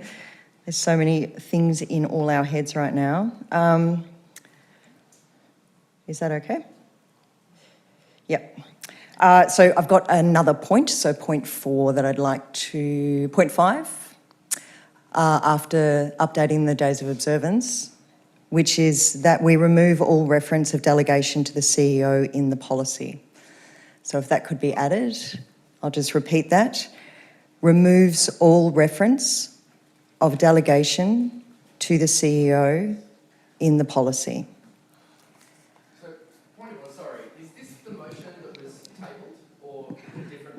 This is a different motion. Is that in order? Yes. We are allowed to put forward an alternate motion, a different motion from the one that is recommended by the officers. Councillor Sangster, so this is your motion as seen on the screen? Yes. Do I have a seconder for the motion? Councillor Jelly? Does the mover wish to speak? Through you, Mayor. So where do we start? We start here. We in the Darebin Council remain unequivocal in our opposition to genocide. When the Palestinian flag was raised, we had no flag policy in place. Many local councils do have flag policies. They help. They help to guide the council and the community, and that is why we at Darebin have been working so hard to prepare this policy. Good governance requires clarity and structure, and our new flag policy gives us that, but we recognise that it also has consequences. One of those consequences is the lowering of the Palestinian flag, a flag that has been displayed as an expression of solidarity with Palestinian people experiencing immense suffering, displacement and loss of life. We have been witnessing a genocide. Our commitment to these people, these mothers and little children and fathers and young people, has not changed. What has also not changed with this fact that we've been witnessing genocide live streamed on our phones for over 2 years, this continues to go on. We recognise the starvation, we recognise the situation. And all the while that the flags have flown, we have marched and we have chanted and we have demonstrated for peace. However, as we have seen from the consultation, our community is not united in the use of the flag, and this poses a question of how Council balances the differing views when it comes to flying flags. My concern is that, to be frank, no one symbol can bear the weight of our collective grief and our horror at what is happening in Gaza. And that is precisely why the amendment before us tonight matters. By adding the International Day of Solidarity with the Palestinian people on the 29th of November to our Days of Observance schedule, we are doing something meaningful and lasting. We are inscribing our solidarity not on a flagpole, but on the permanent calendar of this council. A standing annual commitment to the recognition and remembrance that no policy review can lower. Alongside this, we are also adding Timor-Leste Proclamation of Independence Day on the 28th of November, and we are also adding the West Papuan flag to be flown on the 1st of December, Independence Day. This is a record of who we stand with, and tonight we are standing in the right places. Having noted this, we appreciate that symbols are important and visibility matters. I note that the policy does not prohibit flying international flags in solidarity while setting parameters for how long, but I do want us to explore other more permanent memorials, like a mural or a peace garden, something that we can co-create together to honour the dead and to be a sign of galvanising hope, and something that can inspire the work of peacemaking in Darebin and beyond. I'd like to thank the officers and the CEO, and also Councillor Julie O'Brien for her work behind the scenes to get the 3 flags in question added to our list. Thank you. I'm just going to ask the seconder if they wish to speak. Councillor Jelly, would you like to speak to the motion? Yes, please. Thank you, Mayor. Thanks. I do thank the submitters this evening for taking the time to attend this meeting and present your submissions. This is another reminder of the important role of democratic processes in local government. As Councillor Sangster said, unlike many other councils, Darebin has not previously had a policy on how we display flags and use council's flag poles. I once again thank you, councillors, for working collaboratively to ensure that the community had a chance to provide their feedback on a flag policy so that our decision tonight could be informed by their voices. As we heard in our briefing on the consultation results and saw ourselves as our inboxes were flooded with emails, there were many from inside and outside Darebin expressing a desire for council to only fly the Australian flag. I saw what I believe was a misinformation campaign suggesting that council had replaced the Australian flag with a Palestinian flag, which we know is not the case. The Palestinian flag has been flying above the Preston Town Hall since 2023. And in the time since then, death and destruction have been inflicted upon Gaza on an unimaginable scale. And I want to take this moment, as I have in previous meetings about this matter, to reiterate that expressing solidarity with Palestinian people by flying the Palestinian flag is not an anti-Semitic act. Some have called for us to not support this flag policy, because it will set parameters around how long we fly flags. And we must acknowledge the anguish felt by many in our community that comes with defining how long the Palestinian flag will fly. At the same time, a policy that responds to consultation, that balances the contrasting views in our diverse community, gives the clarity on Council's approach to expressing solidarity through flying a flag that I think our communities also deserve.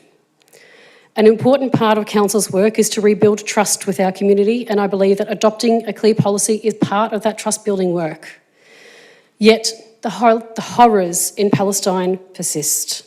While there is a policy on flag flying, there's also the reality that we must continue to express our solidarity, and we cannot move forward with a policy on flags without also respecting this fact.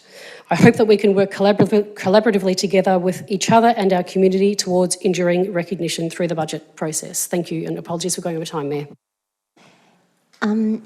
Councillors, there's a little section in Councillor Sangster's motion that follows on from international flags. There's not, it's moved and seconded. Can we get an... does anyone want to move an amendment to include Councillor Sangster's extended little bit for where it says international flags, according to the motion that you actually circulated to all councillors? No? That's okay. Yes, you can't. All right. Well, sorry, then... Mayor, sorry, I'm a bit confused what the question... So the motion that Councillor Sangster circulated to all councillors included... further wording after international flags, the third dot point. So if there's anyone that would like to move an amendment to include that in for her, that could be done. That's okay. We will, yes, Councillor Villala, would you like to speak? An amendment? Did you circulate the amendment to all councillors? Yes. So we will have a look at the amendment. My understanding is it's in opposition to the current proposal. Is that, so we'll just get... Not everything is in opposition to the current amendment. There are some similarities with the point regarding the CEO's delegation to the CEO. Yep, so we've already got that in this motion. Sorry? We've already got the CEO's delegation in point 5 of Councillor Sangster's motion. Yes, I would just like to add something that's not considered in the motion. I'm just wondering... Mayor, can I raise a point of order? Sure. I guess more of a question in the form of a point of order, but Sorry, Councillor Turi, what point of order, what rule number are you referring to? In relation to the rules of the meeting and the conduct of the meeting, and going forward, if councillors are in agreement with clause 5 as proposed by Councillor Sangster, but, for example, are not in agreement with, say, clause 4, is the proper process to be followed that the entire motion is voted on? If it is defeated, then an alternate is put with clause 5 incorporated into that alternate motion, or should we start moving amendments?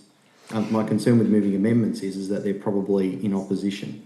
You are correct. I've received governance advice, and if point 5 is voted down, we can still raise it again as an alternate, is my understanding. Voted down.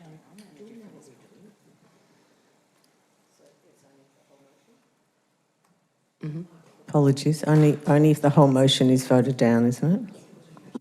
Okay, Councillor Villella, you have an amendment? What is your amendment? Oh, sorry, we have to deal with the point of order.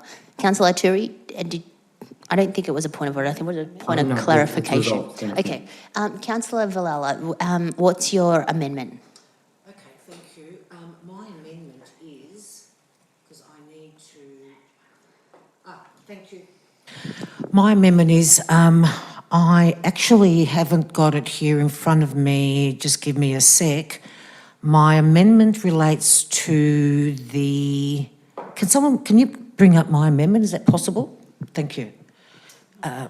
Not the whole thing, just the first part, please.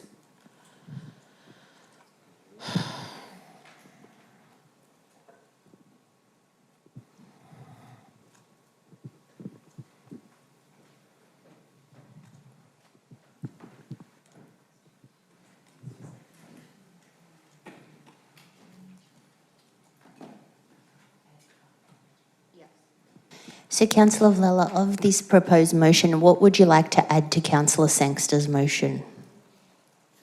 I would like to add that point 2, we do not, that the existing council resolutions pertaining to the flying of international flags be grandfathered into the policy. So that is actually contrary to Councillor Sangster's motion. So we cannot raise it. You can certainly raise it if Councillor Sangster's motion fails. You can raise it as an alternate, as a new motion once that happens. So yours is an alternate to Councillor Sangster's current motion on the table. Do we have any other speakers, particularly in opposition to Councillor Sangster's motion? Councillor I'd like to speak in opposition to it. Yeah. I'd like to speak, can I have it up back on the screen, please? I'd like to speak in opposition to it because basically what it does is it removes the democratic principles underpinning the Local Government Act. I think we currently have a council resolution regarding the Palestinian flag, and I think we need to honour that resolution. I think we don't want the policy looks like we're trying to bring down the Palestinian flag in a roundabout sort of a way, and that is a disgrace to the people of Darebin, but more importantly, to the people of Palestine. And here we are, very comfortable in the chamber, nice meal, all of that kind of stuff. And here we are making a big deal as to whether we should fly the Palestinian flag or not. And I really admired what the gentleman said tonight about, liberal values. But when it comes to Palestine, that's a bit different. And Darebin, we should be ashamed of ourselves for not standing up and saying, you know what, we are against genocide and we are proud to fly the flag like Councillor Gaetano Greco did 2 years ago. And here we are thinking, yeah, let's bring it down. But, we're really sorry for the Palestinian people. It's shocking, but we've got to bring it down for social cohesion or whatever nonsense. We should be showing leadership and we should be ashamed of ourselves. So for that reason, and the determination should be in the chamber by the people, not by some policy that tries to whitewash or whatever, make everything sound really nice. But at the end of the day, what it means is we are denying the people of Reservoir Darebin the voice. It should be in the chamber by a resolution. Okay, are there any other speakers to the motion? Councillor Turi? Thanks, Mayor. I'll keep it brief. I'll foreshadow an alternate motion if this motion is defeated. A councillor brought up before about the need, or the community consultation that we undertook. I think the message that came out of that, in my reading of it, was that there was a clear preference from the community not to fly international flags. I know that's consistent with most of the motion moved by Councillor Sangster, but I think that should also extend to the days of observance as well. The other point, just to pick up on, adopting policy by resolution is a council resolution. So I don't think there's a governance issue from that perspective when referencing the decision in December of 23. For those reasons, I'll be voting against the motion. Thank you. Are there any other speakers to Councillor Sangster's motion? If there are no other speakers, I'll put the item to vote. All those in favour? Sorry, Mayor, can I request a question of governance? Does the mover of the motion get a right of reply in this instance? Yes, because it hasn't been amended. An amendment passed. Yes, Councillor Sangster, you do have a right of reply. Thank you. Thanks, Councillor Jelly. Thank you through you, Mayor. Thank you, Councillor Aturi, for pointing out that we are not breaking any governance rules by moving forward in this direction. I am deeply brokenhearted about how this is being seen as an attack on the Palestinian people. That is absolutely not what we're doing. We are not conflating we're not conflating a flag policy with the Palestinian flag. And conflation is what has been happening across the country when it comes to this issue. I absolutely agree that, as some of our speakers and submitters have mentioned, there has been incredible pressure put on those who are campaigning for the cause of the Palestinian and people. And there has been astonishing laws that have been made just recently in Queensland, to not name a few, which are trying to silence protest and silence the voice of the Palestinian people and silence their pain. That is not what we are doing here. We're putting in place a flag policy.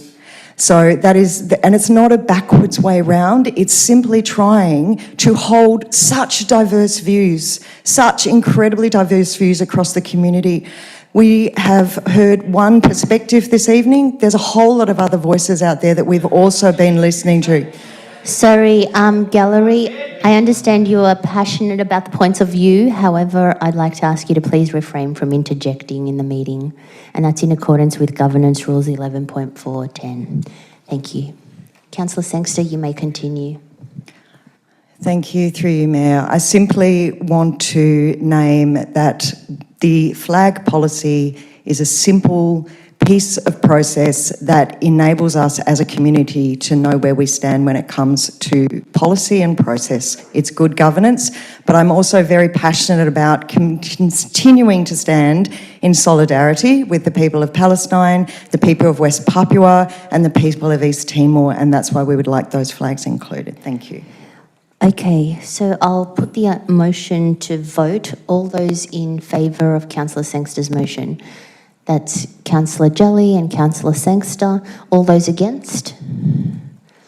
So that's Councillor Villela, Councillor Olaris, Councillor Dimitriadis, Councillor Boglis, Councillor Aturi and Councillor Telkos. Okay, so Councillor Villela. I have an amendment to the motion. Councillor Villela, Councillor Aturi foreshadowed a motion. What happened? He foreshadowed a motion. He foreshadowed a motion during his speech. Oh my God. Okay, so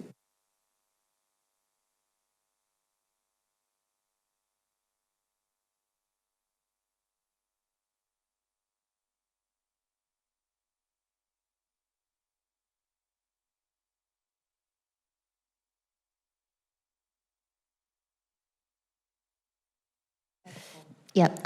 Councillor Villela, you can raise your motion. Thank you, Mayor, much appreciated.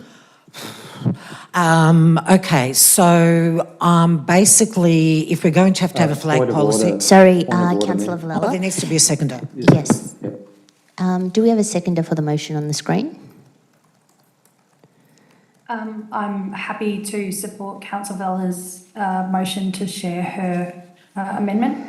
Okay, so Councillor Boglis is the seconder.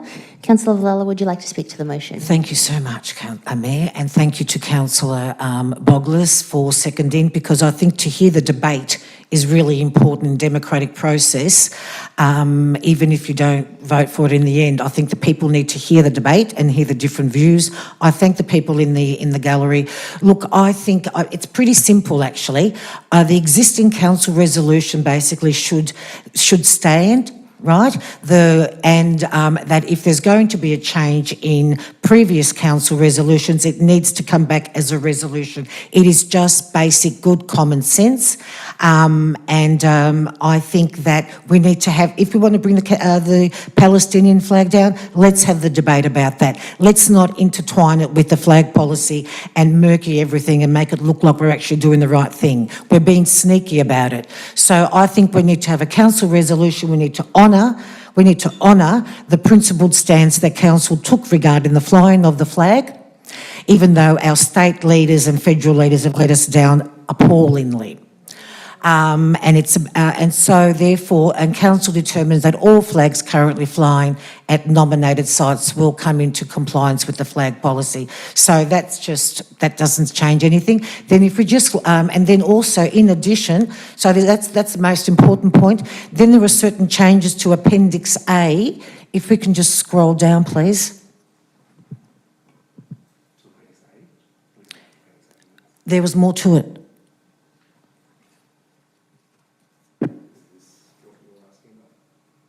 No, there was more to we discussed at a briefing when we had the little...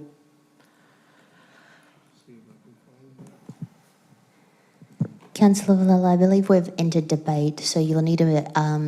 No, but it's not on the screen. It's not my fault. Did you send it to all Yes, councillors? I did. Yeah, I did. We talked about it when we were in the conference room. Can you just have a look at your computer? What time did you send it? The CEO responded to it we had a discussion.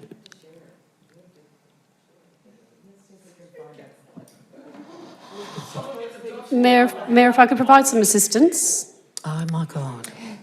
Mayor, if I could provide some assistance, I believe the email trail that Councillor Villela is referring to, there was an email from the CEO at 12:34 p.m. That's the one. Outlines, there's points 1A, B, C, and point 2 in the motion. Yes, the CEO advised some changes, just basically to tighten it up, and that was fine. So that was what was sent. I believe it's just coming on the screen. Thank you. And I also want to let you know about the time. Yeah, I understand that, Mayor, but I just haven't been able to fit it in within the 3 minutes because the system wasn't working. Okay. So we'll give you another 45 seconds. Okay, so thank you, Mayor, and apologies to people of Darebin. Basically, if we just go down a bit, okay, so where is it? Proposal to fly. Sorry, gallery, just reminding you to remain silent during debate. All right, this hasn't been... Can we just go down? Just scroll up to the top, please. Okay.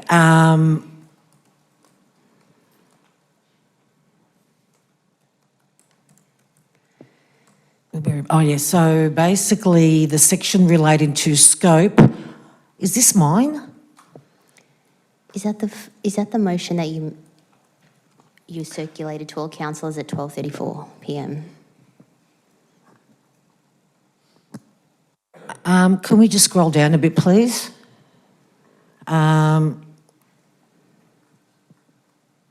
Okay, so basically it's section C, in this section relating to community nominated flags, requests from community groups and community members that are located or reside within the municipality to fly flags on the community flagpole shall be referred to the Chief Executive Officer. No, that's not.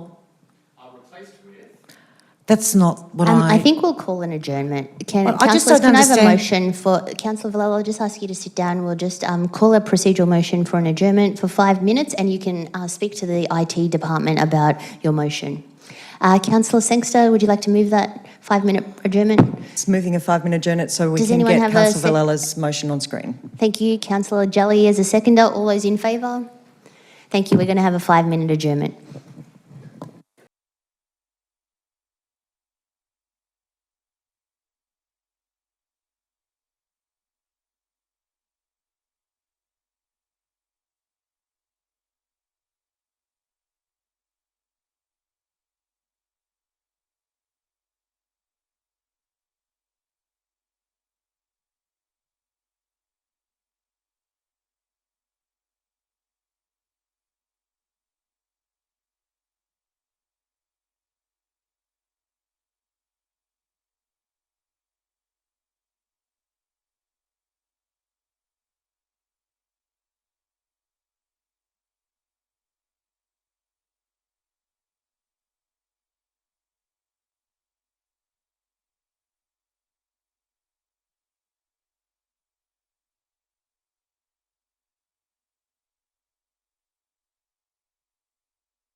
Okay, councillors, so we're going to presume, I'd just like to remind everyone about respectful debating, and I also wanted to put up Councillor Villalla's motion as discussed with your IT department on the screen.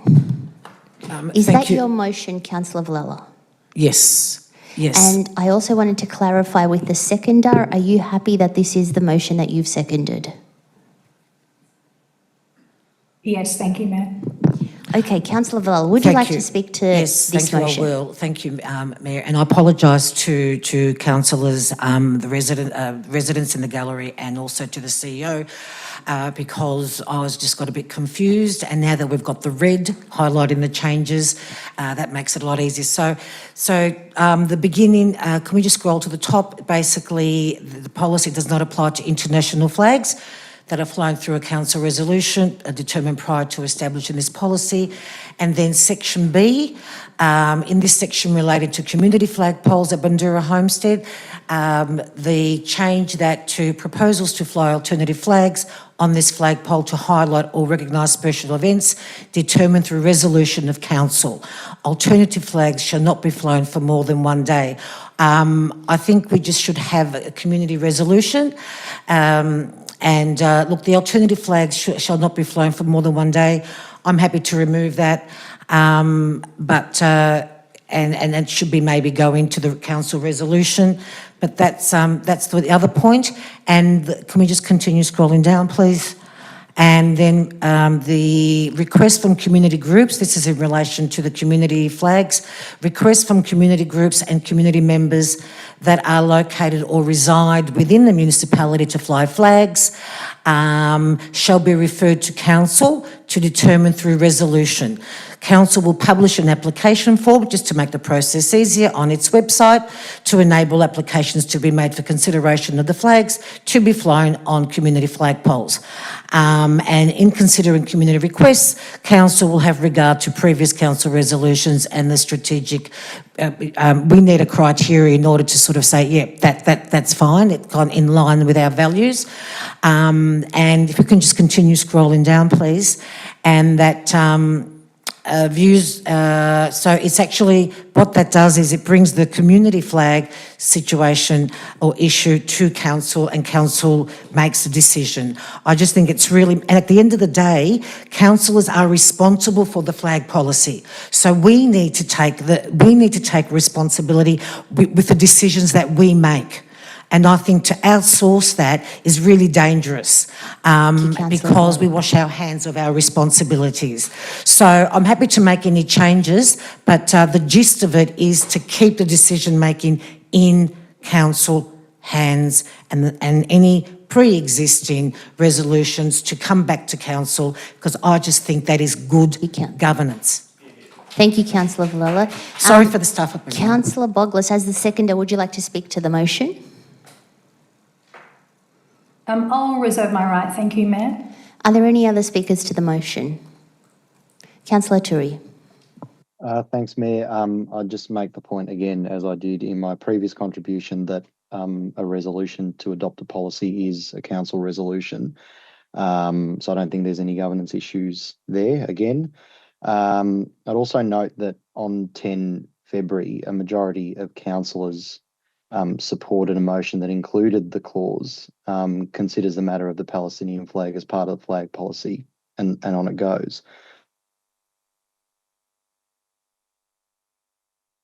Councillor Turi, are you still there? Oh, yep. Oh, sorry, I just froze.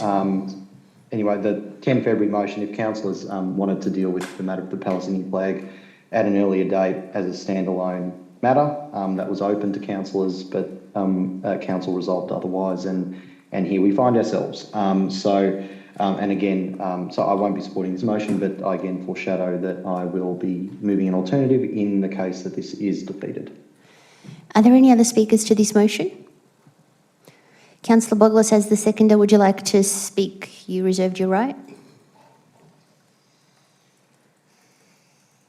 Sorry, Councillor Boglis is going to be speaking. Councillor Boglis, you there? Yes, Mayor, no, I reserve my right. Did you want to speak? Now's your chance to actually speak if you wanted to on this motion. I did have an alternate motion, Mayor, but I understand. All right, well, we'll put this item. Oh, actually, Councillor Vallala, you have a right of reply. Yes, thank you, Mayor. Just to Councillor Turi's comments, the motion said we would consider the Palestinian flag together with the flag policy, and I am. I'm considering the Palestinian flag. It's not contrary to it. And I'm wondering why that was even raised. Councillor Turi, being that you're au fait with, you've got a good reading of motions, but no, I'm not contravening the motion that was passed. I am considering the Palestinian flag. Thank you. Okay, if there's no further debate, I will put that item to the vote. All those in favour? That's Councillor Vella. All those against the motion? That's Councillor Laris, Councillor Jelly, Councillor Sangster, Councillor Demetriadis, Councillor Boglis, Councillor Turi and Councillor Tsalkos. So that motion has been lost. Do we have another motion on the table? Does anyone want to raise it? Councillor Boglis, would you like to raise a motion? Yes, please, Mayor. I have an alternate motion. We'll just wait for that to get on the screen. Is that your alternate motion? Your motion, rather. It is, I have to acknowledge that it is a bit blurry on this end and small with, thank you, yes.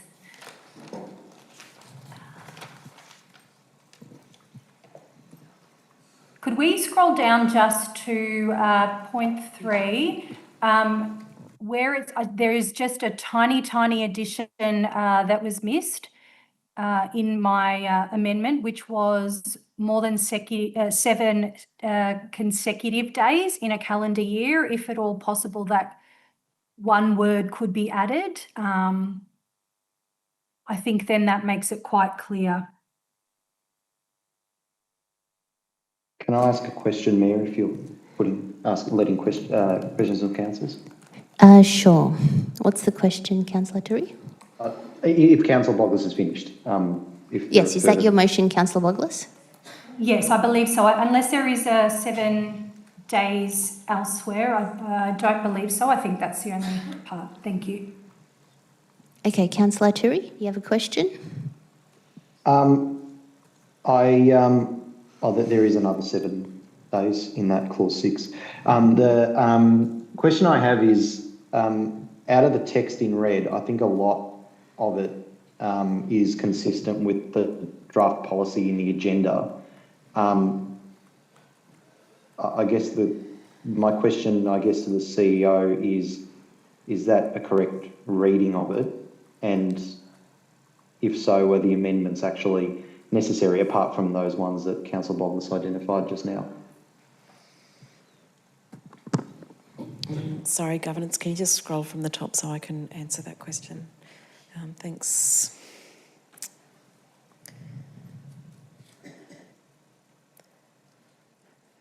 Point 2 regarding international flags appears consistent with the policy drafted.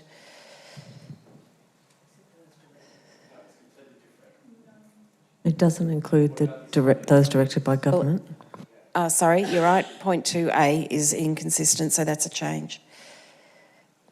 Points B and point B is consistent. Point C would be different.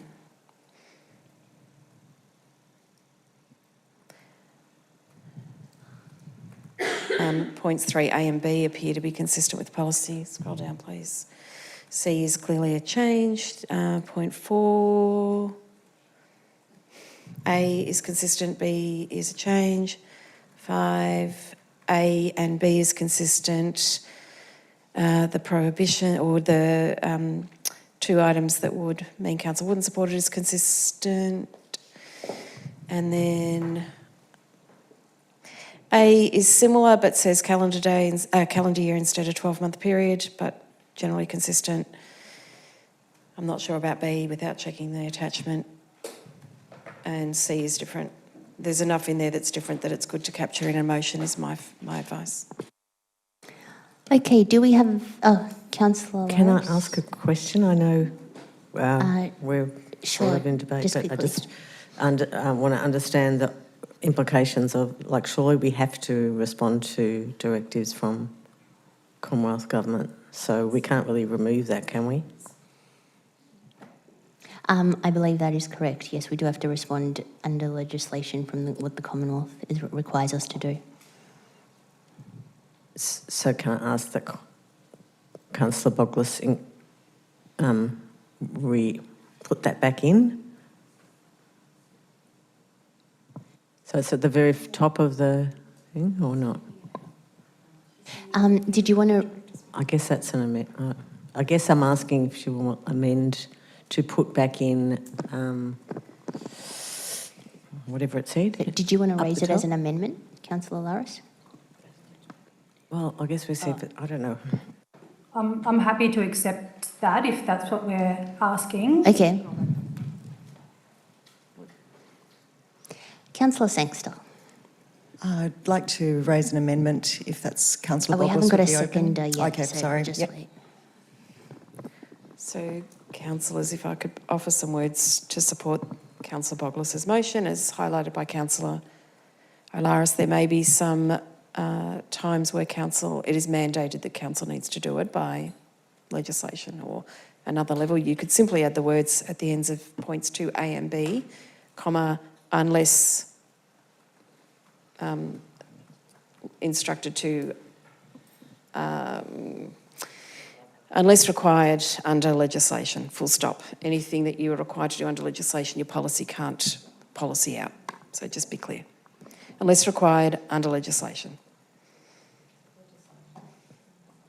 Regulations.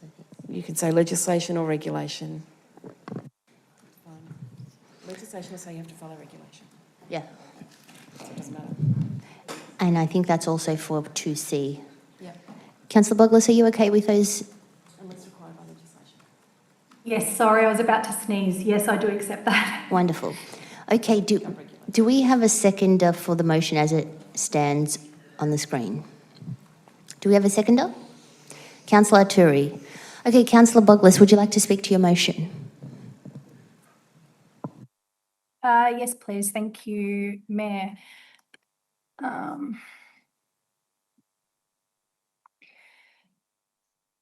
rise to speak to the proposed amendment to the Council's flag policy. The changes before us are significant in that they clarify the process for flying flags in our municipality.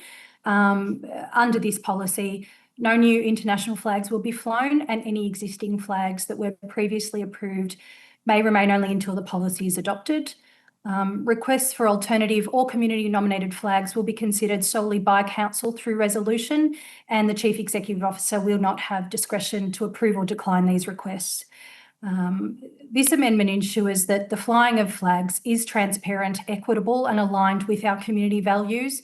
It provides a clear framework for community groups to have their flags considered, while reinforcing that council as the elected body is responsible for all decisions. And in summary, these changes reflect a careful balance, respecting community expression, maintaining consistency in our public spaces, and ensuring that all decisions align with our municipal commitments. And I encourage my fellow councillors to support this amendment as it provides the clarity, fairness and accountability in how we represent our community through flags. And I will just add that the community consultation we received predominantly spoke to this data, whereby our community shared that they wanted us to just fly the 3 flags, and anything further is to be advised. Thank you, Mayor. Councillor Turi, did you want to speak as a seconder? I'll reserve my right. Yeah, thank you.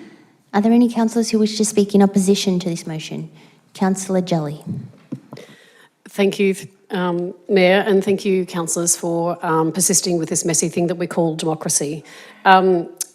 Unfortunately, I can't support this motion this evening because I do believe that we've heard from our community this evening, and in respect of previous council resolutions to support our neighbours in Timor-Leste and West Papua, as well as to have a day of observance in our calendar for Palestine. And so without the opportunity to have a day of observance for each of those peoples in this resolution, given that the resolution says that no new international flags, no international flags will be flown under this policy, I can't move that as an amendment because that would seem to be completely opposite and precluded in this instance. And for that reason, I simply cannot support this motion. Are there any other speakers to the motion? Councillor Villala. I'm going to sound like a broken record. Thank you, through you, Mayor. I can't support this fundamentally because it has taken away our citizens' rights to express themselves through a motion that might pertain to an international flag. We mentioned East Timor, the independence. We could have had, we supported East Timor quite strongly, and it got independence. Now we are asking for the same thing for Palestine, and yet we're putting the flag down and treating it differently. Why is that so? So to have no international flags, on the one hand, it's very easy because we don't have to worry about controversial issues. But on the other hand, it's really very, very dangerous. And we are not doing what we say we claim to do by representing the community, you know, the Darebin values of inclusion and diversity and representing. We are actually denying our residents a right to have a say. I can't understand it. Why we will support something that says no international flags flown. It's outrageous. And how dare we say that to the community? Who the hell do we think we are that we can say that? So I cannot, and this is a shame on Darebin if this gets up. Okay, we have, are there any other speakers to the motion? Councillor Laris. Thank you, Mayor. Like a few people have already said, I think Council has previously functioned in a policy vacuum in this area, and I think it's been problematic. And I think this policy does set a clear way for us to make decisions about the flying of flags on our flagpoles. Of course, we've always had the national flag protocols. They just relate to the Australian, Aboriginal and Torres Strait Islander flags, and we've always followed those protocols. We all know that we have been talking about this for many, many months. We all have very strong opinions about the Palestinian flag. But what we decided at our meeting back in December was that we would test this with the community. We have had hundreds of emails, very polarised on different sides with different reasons. We have also had 491, I think it was, people through the survey, which is actually a reasonable number for online surveys. And I think we've heard from this, like certainly since I was elected, I've been hearing from people, again, very polarised views. So it's a very tricky item, but what we decided was that we would go out to the community. The CEO and Mayor reached out to a whole lot of community groups too, and to tell them what was going on and to encourage them to participate. So now we do have a policy before us which picks up the key points that came through that feedback. So whilst we all have strong opinions ourselves, I think at this point in time, what we need to do is listen to the community. We have heard some very strong opinions here tonight, but that they don't necessarily match with the other things that we've seen. And so I think, and I don't for a minute dismiss the opinions that you've all given us tonight. As I said, we all have very strong values and opinions of our own that we are having to hold at this moment in time whilst we look at what the community has told us. The feedback from the community is quite clear that international flags, that they don't want international flags to be flown. And I think that's... the gallery, please remain silent. Her time has expired. Thank you. Excuse me. Ben. Yep, I think Ben. Has to leave. We will. Okay, we're going to have to ask you to leave, I'm afraid. Sorry about that. I will stay quiet. It's a bit late now. We've told you many times. You're going to throw me out of the chamber while this is... Yes, we've got... recording of this meeting? We've got... I said that I will remain quiet. I'm just simply pointing out that the councillor's time has expired. Ben, this is your last opportunity. Last opportunity. If I hear anything, you'll be out of the chamber. Thank you. Okay. Councillor Alaris, you finished your speech? I guess just to finish on that point, to remind us that this is actually about the committee and what the committee told us, and it's a very difficult decision for all of us. I just think it's at this point in time we need to. I'm going to support this motion that's before us, and I hope that you will too. Councillor Sangster, would you like to do a speech? I'd like to put forward an amendment to what's on screen, if that's possible. Have you circulated it to all councillors? No, I have not. Could I? It might be possible that Councillor Boglis will accept it. Is that? What's the amendment? I'll share the amendment. It's to make a slight change, which is the one basically saying that as soon as this policy is, if this policy is voted on, that the flag will come down immediately. And in the original proposal, we had that there would be a 10-day period for the community to prepare for that.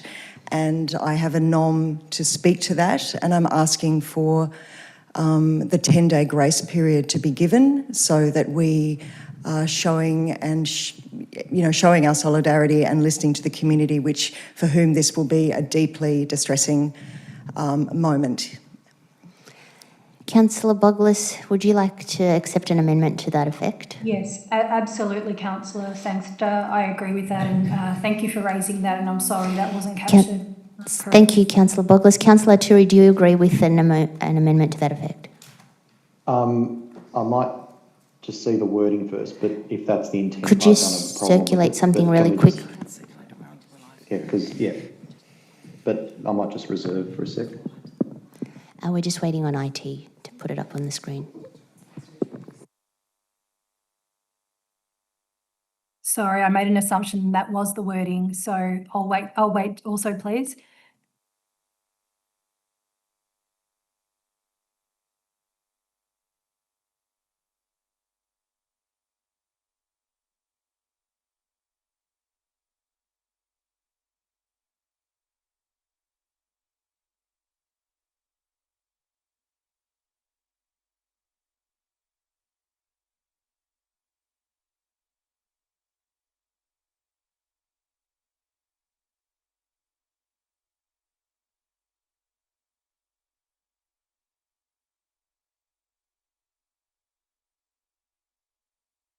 Councillor Sangster, we're just drafting some words for you to have a look at and decide if it captures what you were thinking, and then the mover and seconder can respond to the Mayor.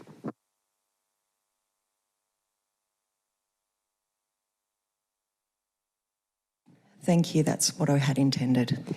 Councillor Turi, do you accept the amendment?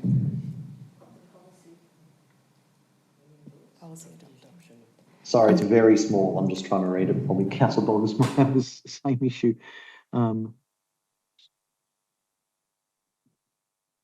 Should it not be in clause 1? Adopts a flag policy to come into effect, as opposed to just in relation to international flags? Or is Council Sangster proposing that it only be in connection with international flags? Thank you for the question. No, it's for the flag policy as a whole.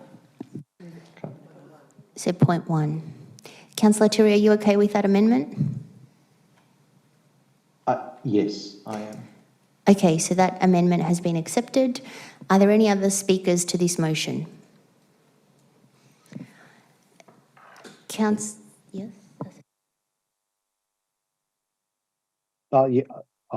if you're going to the seconder, but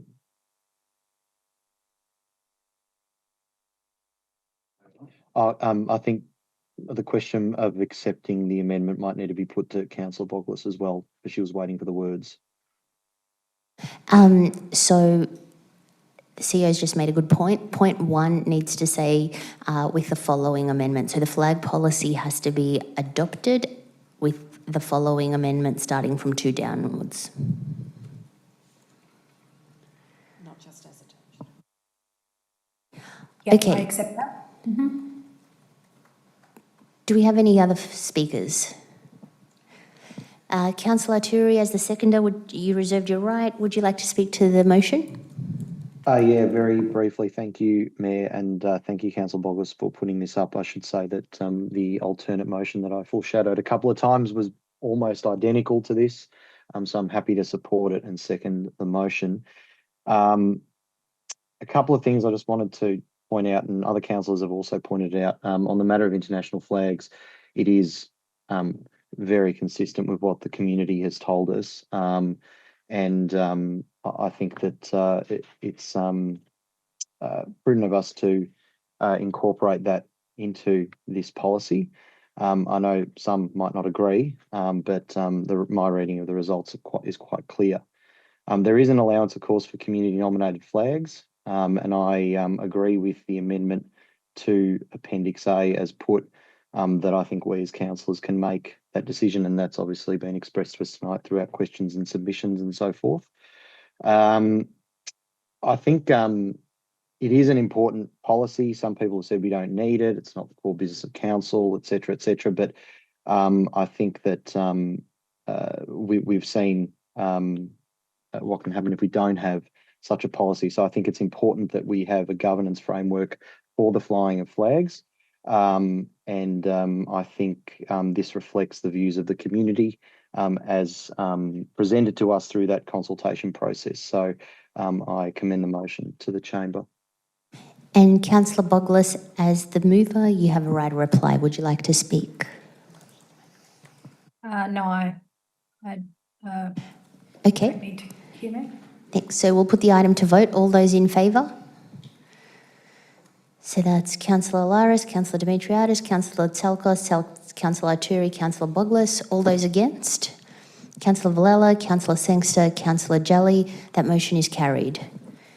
Mayor, I'd like to move a procedural motion to change the order of business so that we deal with item 11.4 and then the rest of the business on the agenda. Sure. Do I have a seconder for that one? Councillor Sangster, we will put that item to vote. All those in favour? Council, that's carried unanimously. And councillors, can I ask for an extension of time? I'm happy. Councillor Laris? Yeah, half an hour. Councillor Jelly is a seconder. All those in favour? Councillor Villela? No. You don't want to extend time? Okay. Sorry, are you voting to extend time? And Councillor Laris, are you voting to extend time? Yep, so that's Councillor Sangster, Councillor Jelly, Councillor Laris, Councillor Dimitriadis, Councillor Tselkos, Councillor Arturi and Councillor Boglis. All those against?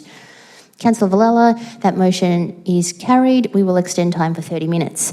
So next we have item 11.2, I believe it was.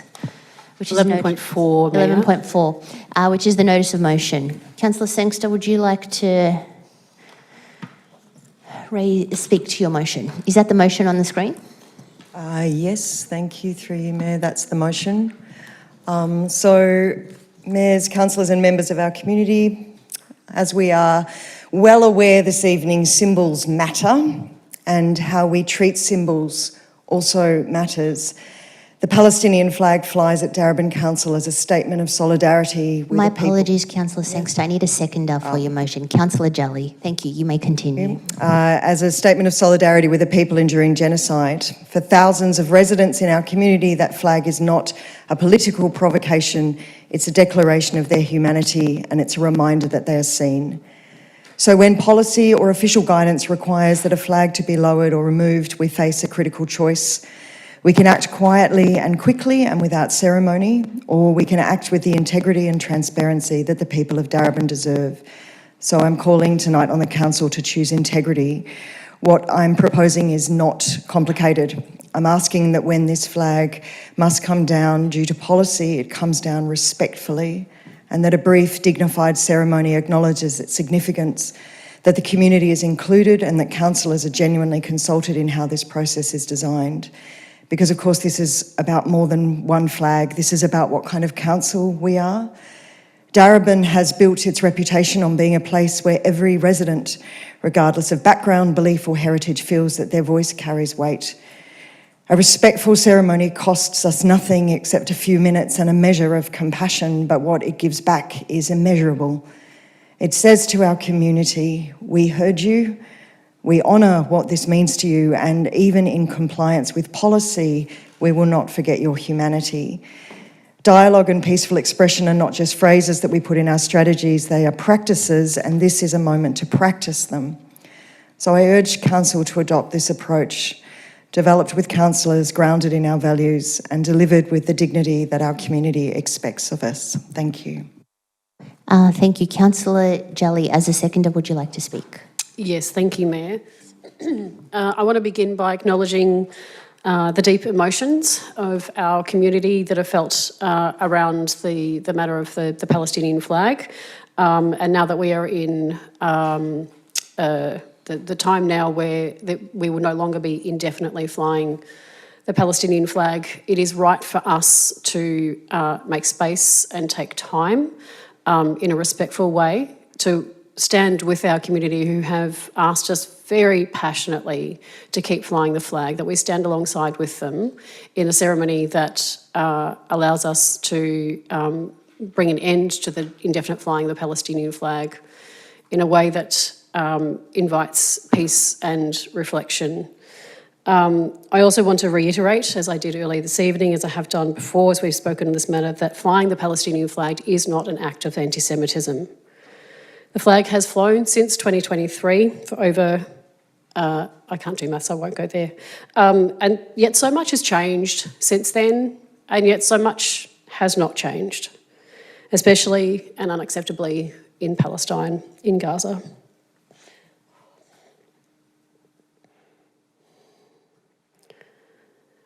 By inviting our community to stand alongside us, we mark the occasion of the end of the indefinite flying of the Palestinian flag, and we can begin to chart a new way forward. And it is vital that we do this. It is vital that we take the community with us and acknowledge this moment. It cannot just be done without making that space and without the observation and without holding hands with our community. And we must acknowledge that this moment is meaningful, because the solidarity we have shown with the Palestinian people deserves respect. It's also about the future, and solidarity cannot wait. Thank you, Councillor Jelly. Are there any other speakers to the motion in opposition? Councillor Villala. Thank you, Mayor. I'm pretty torn by this because I think I have to be consistent, and I don't think that we've gone about it the right way to lower the flag. I think the flag, if it is to be lowered, should have gone through a council resolution independent of the flag policy. And we have not shown respect to the actual issue by not addressing it as a council resolution. So I don't think that we're actually showing respect to the cause. I think I don't want to be a part of a ceremony that hasn't shown respect from the start. We should have had a notice of a resolution with the Palestinian community feeding into that resolution as to what can maybe stand in the place of a flag. We haven't even had that conversation. We just said we're taking it down because of a policy. This just doesn't sit comfortable with me. And then, you know, we're not going to fly any more international flags, irrespective of what happens in the world. I can't be a party to this, sorry. Councillors, are there any other speakers to this motion? If there are no further speakers, I'll put the motion to vote. All those in favour? Councillor Jelly, Councillor Sangster, Councillor Olaris, Councillor Dimitriadis, Councillor Boglis. All those against? Councillor Villala, Councillor Arturi, and Councillor Tselkos. That motion is passed. Okay, councillors, we are very close to finishing our time, so we need to hurry through. Moving forward, we'll just ask the mover and the seconder to speak. Item 9.2, leasing of early childhood education and care premises. Do we have a mover for the motion? Is there a mover for 9.2? Councillor Laris. Seconder, Councillor Arturi. Oh, yes, we better move the motion. What's the motion? Yep. The motion's on the screen. The officer recommendation. Wonderful. Okay, Councillor Arturi, you happy to move the officer's recommendation? Okay, Councillor Laris, would you like to speak to the motion? Yep. So stand in support of this motion, which provides a clear way forward for lease agreements with our early childhood education and care premises. These are, of course, extremely important services, providing support to families and to our youngest members of the community. So the development and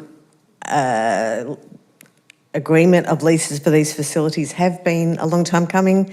It's really great now that we have got to a point where agreements with the centres, we've got agreements that the centres are comfortable with, we're comfortable with, a start time committing to 1st of January and giving a clear 5-year term and 5-year option. So thanks to the staff for all of their work.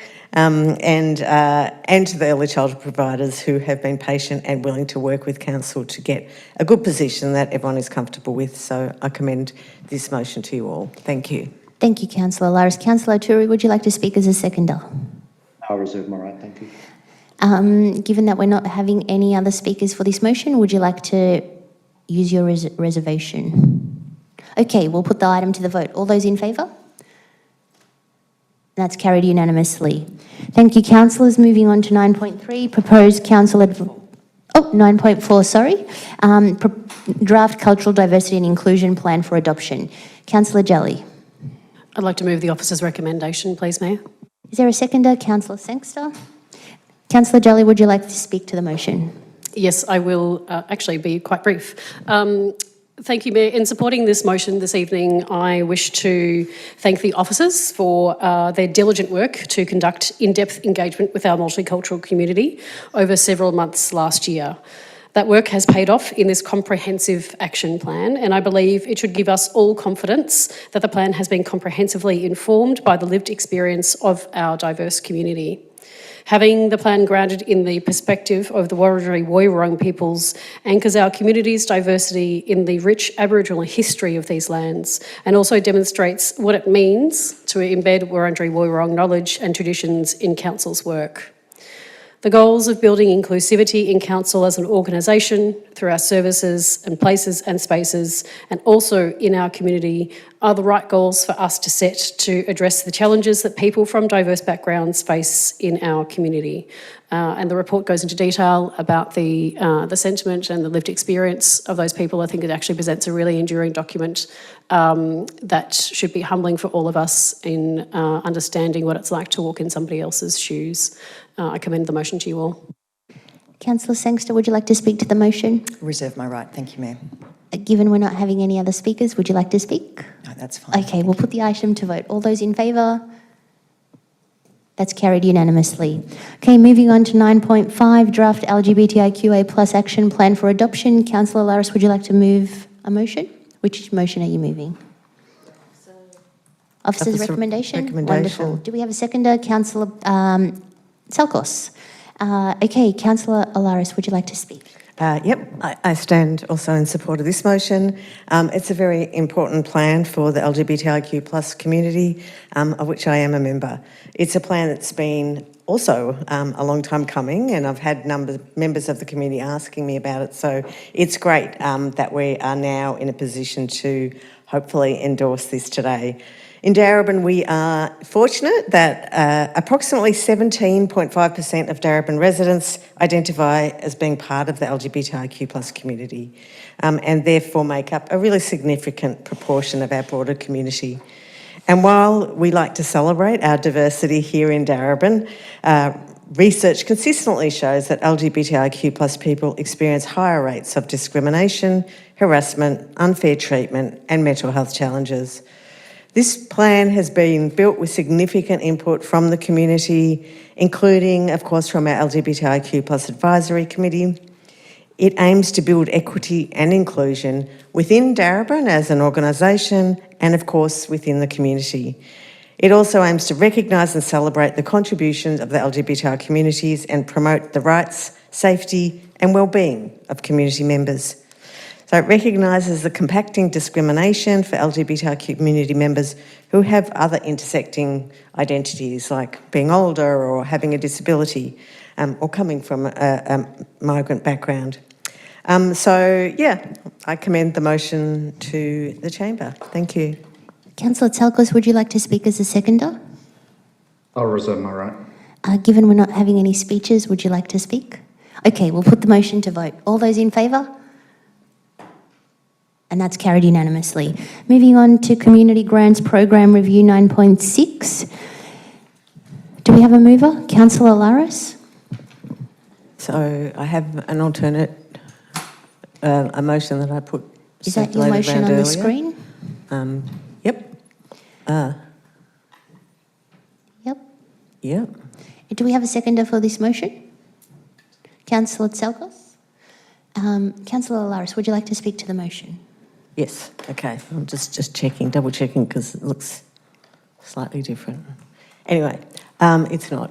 Yes, thank you, Mayor.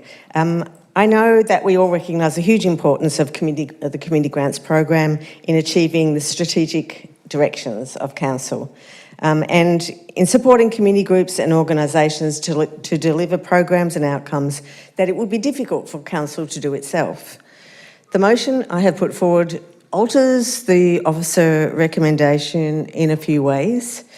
It gives the go-ahead to the multi-year grants at current funding levels, recognising the longer planning and lead-in time that's required for activities funded under this area and the significant contribution that longer-term projects make to addressing the complexity of needs in our community.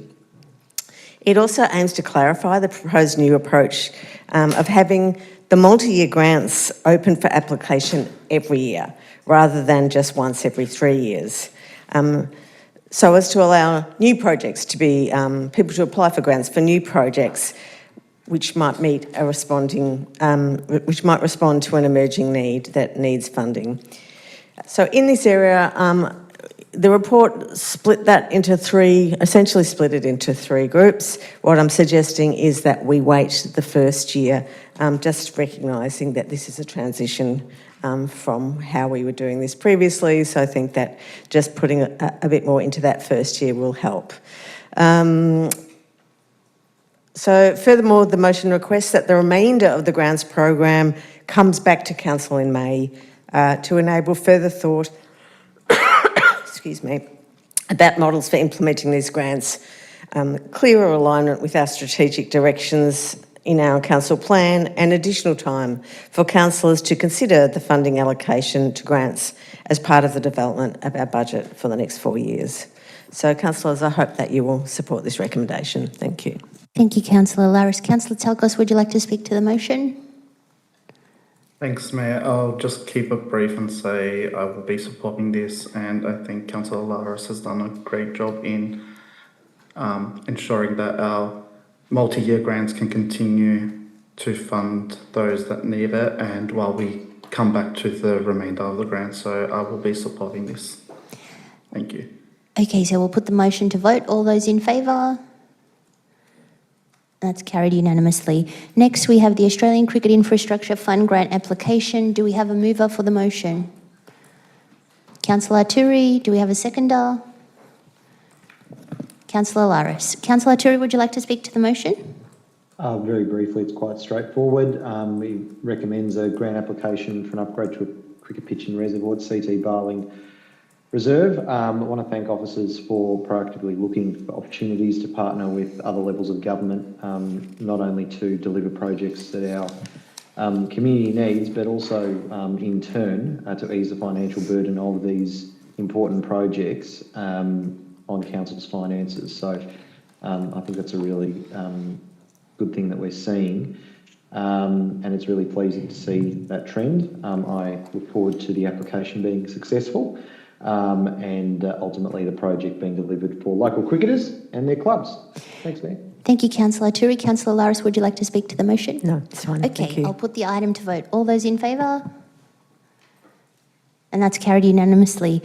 The next report we have this evening is Clements Reserve Remediation Plan. We have two submitters. When I call your name, you will be invited to come to the lectern to speak for 2 minutes. First, we have Graham Bentley. Is Graham available? Nope. Serena Romelli.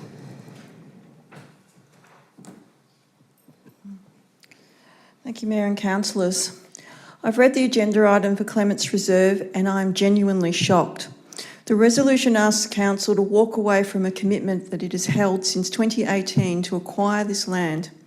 There are 3 parcels involved, 2 are landlocked, but the McMahon Road parcel is prime real estate with full street frontage leading towards the creek. If that is sold, it will damage the integrity and visual amenity of the reserve. Council has already recognised in previous resolutions the importance of this land as part of an integrated creek corridor supporting biodiversity and passive recreation. There has been no meaningful consultation on this change in direction. Key stakeholders, including Darebin Creek Management Committee, Friends of Darebin Creek, and myself as a long interested resident, were not consulted before this appeared on the agenda. The report also omits critical planning context. This land is now covered by both an environmental overlay and a landscape overlay relating to waterways that was only introduced in December. The silent assumption that the state government will simply retain the land is misconceived. The government is under financial pressure and is highly likely to sell, specifically the McMahon Road frontage. Council has gone down this path before. We were only able to save the Ruthven Primary School, now Gambo Park, and Lakeside from the government's fast-tracked land sales process by a concerted community campaign. The Dumgarton grasslands were not as lucky and will soon be built upon despite being identified in Council's own reports as including vegetation of national natural heritage significance. Council was given first right of refusal for all these parcels of land, including Clements Reserve, in October 2015.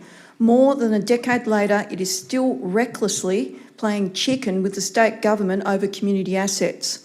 Serena, I'd just like to remind you of the time. I ask for an extension of time, please, Mayor. The other submitter's not here, and this is extremely important. It will only be a couple of seconds. Okay, sure. So walking away from the purchase would be a clear breach of Council's previous commitments and community expectations. It would be more evidence that residents north of Bell Street are being treated as second-class citizens. There's more than enough money in the public open space and recreation reserve to make the purchase. I strongly urge Council to honour its commitments, protect the reserve and recommit to acquiring this land for the long term. And just one further thing, Mayor. In terms of remediation, it's concerning that just 4 trees will be retained in the contaminated zone and that the fenced-off area will simply be folded into park as grassed zone. A previous resolution of Council in 2021... Sorry, Serena, you've gone well over time. Thank you. It's please, 56 Mayor, minutes. I really beg you, just one more sentence. Okay, cool. A previous resolution of Council in October 2021 included a concept plan with extensive rewilding, mulch, rocks and logs, in other words, a biodiverse space. This has been entirely dropped from the agenda and the motion without explanation. Thank you. Okay, so councillors, do you have any questions about this item? Councillor Jelly. Yes, thank you. Through you, Mayor. I'm interested to know more about what overlays are in place in this area that would protect, what the intent of those overlays would be if there was a different outcome as opposed to if Council did not purchase this land, and what sort of policies are in place around supporting biodiversity and additional planting in this area.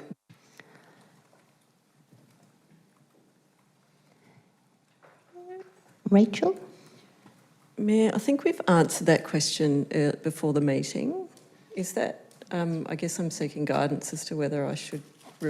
Councillor Jelly, did you see the response from Rachel via email? I saw it earlier, but I can't find it again. I'm so sorry. Might be able to send it across, or...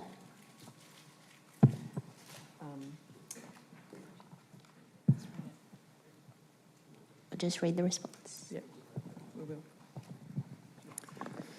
Can it be perhaps just summarised, please? Yeah, absolutely. Through you, Mayor. To summarise, the planning controls which apply to the land include the public park and recreation zone, so PPRZ zone, is the area of Clements Reserve. There is a significant landscape overlay, an environmental significance overlay, along with a flooding overlay.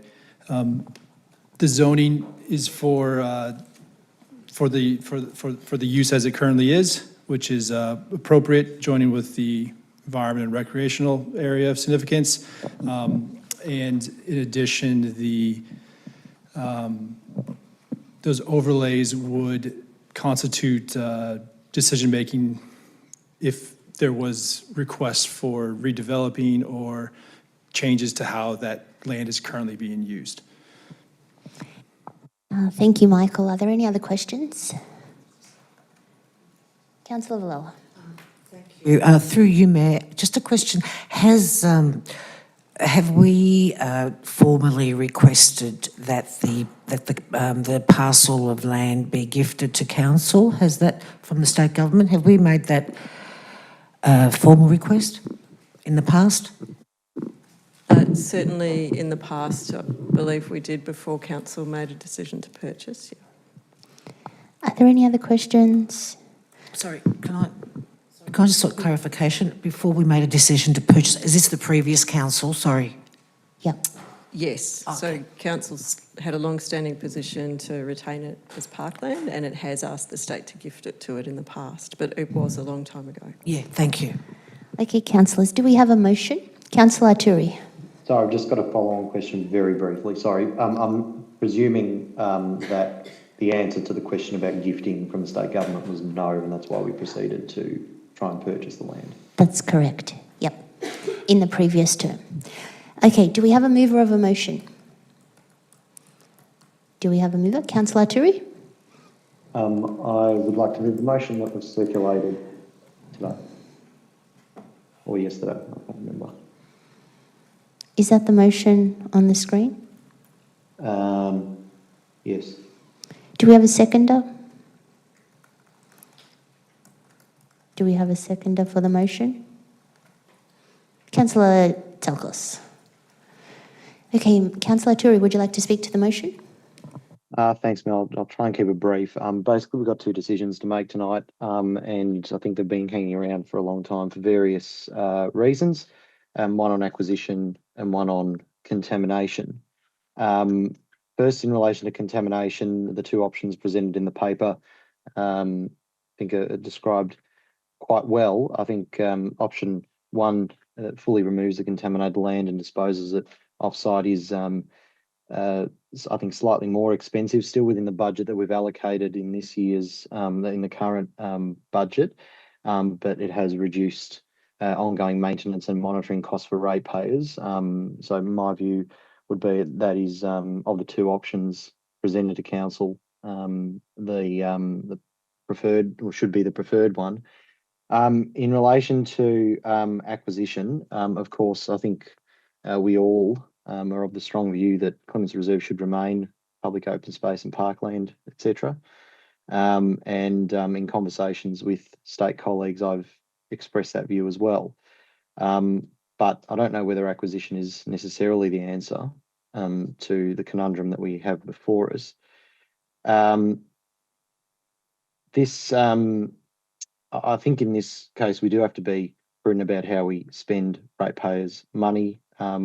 People have referenced the Open Space Reserve Fund and said that, well, it's not really an opportunity cost because you can only spend it on parks. Well, I think it's a bit broader than that, as we've heard in responses to questions in public question time. So there is certainly an opportunity cost with spending any amount of money on any project, for that matter, whether it's from the OSRF or from a capital works program or an operating budget, etc. So there are competing priorities with any decision that we make. And I know that there may be fierce agreement with me on this matter, but I hope that I've explained that part of my position sufficiently. And having said that, that last clause that I've inserted in there, I hope expresses council's position in relation to the future of this land clearly, and that be communicated to our local state members of Parliament. Thanks, Mayor. Thank you, Councillor Turi. Councillor Tsalkos, would you like to speak to the motion? I'll reserve my right. Are there any speakers against the motion? Are there any other speakers? Councillor Jelly? Yes, thank you, Mayor. I rise, I'm quite conflicted on this one, and I want to acknowledge the long-standing advocacy by some of the local residents for the purchase of Clements Reserve and for the remediation of the contaminated land to be done. And we are in a very difficult position in terms of how we approach this decision of whether or not now to actually commit to purchasing the land. And I base my my assessment of whether or not we should proceed with this and what is the best outcome for the community well into the future on elements included the analysis in our breathing space strategy, which shows that yes, while there is an area of Northeast Reservoir not far from Clements Reserve that does have a few households that are classified as having no parkland access within 500 metres. There are much broader swathes through West Preston and East Preston around Northland that there are a greater number of households who don't have that access to open space.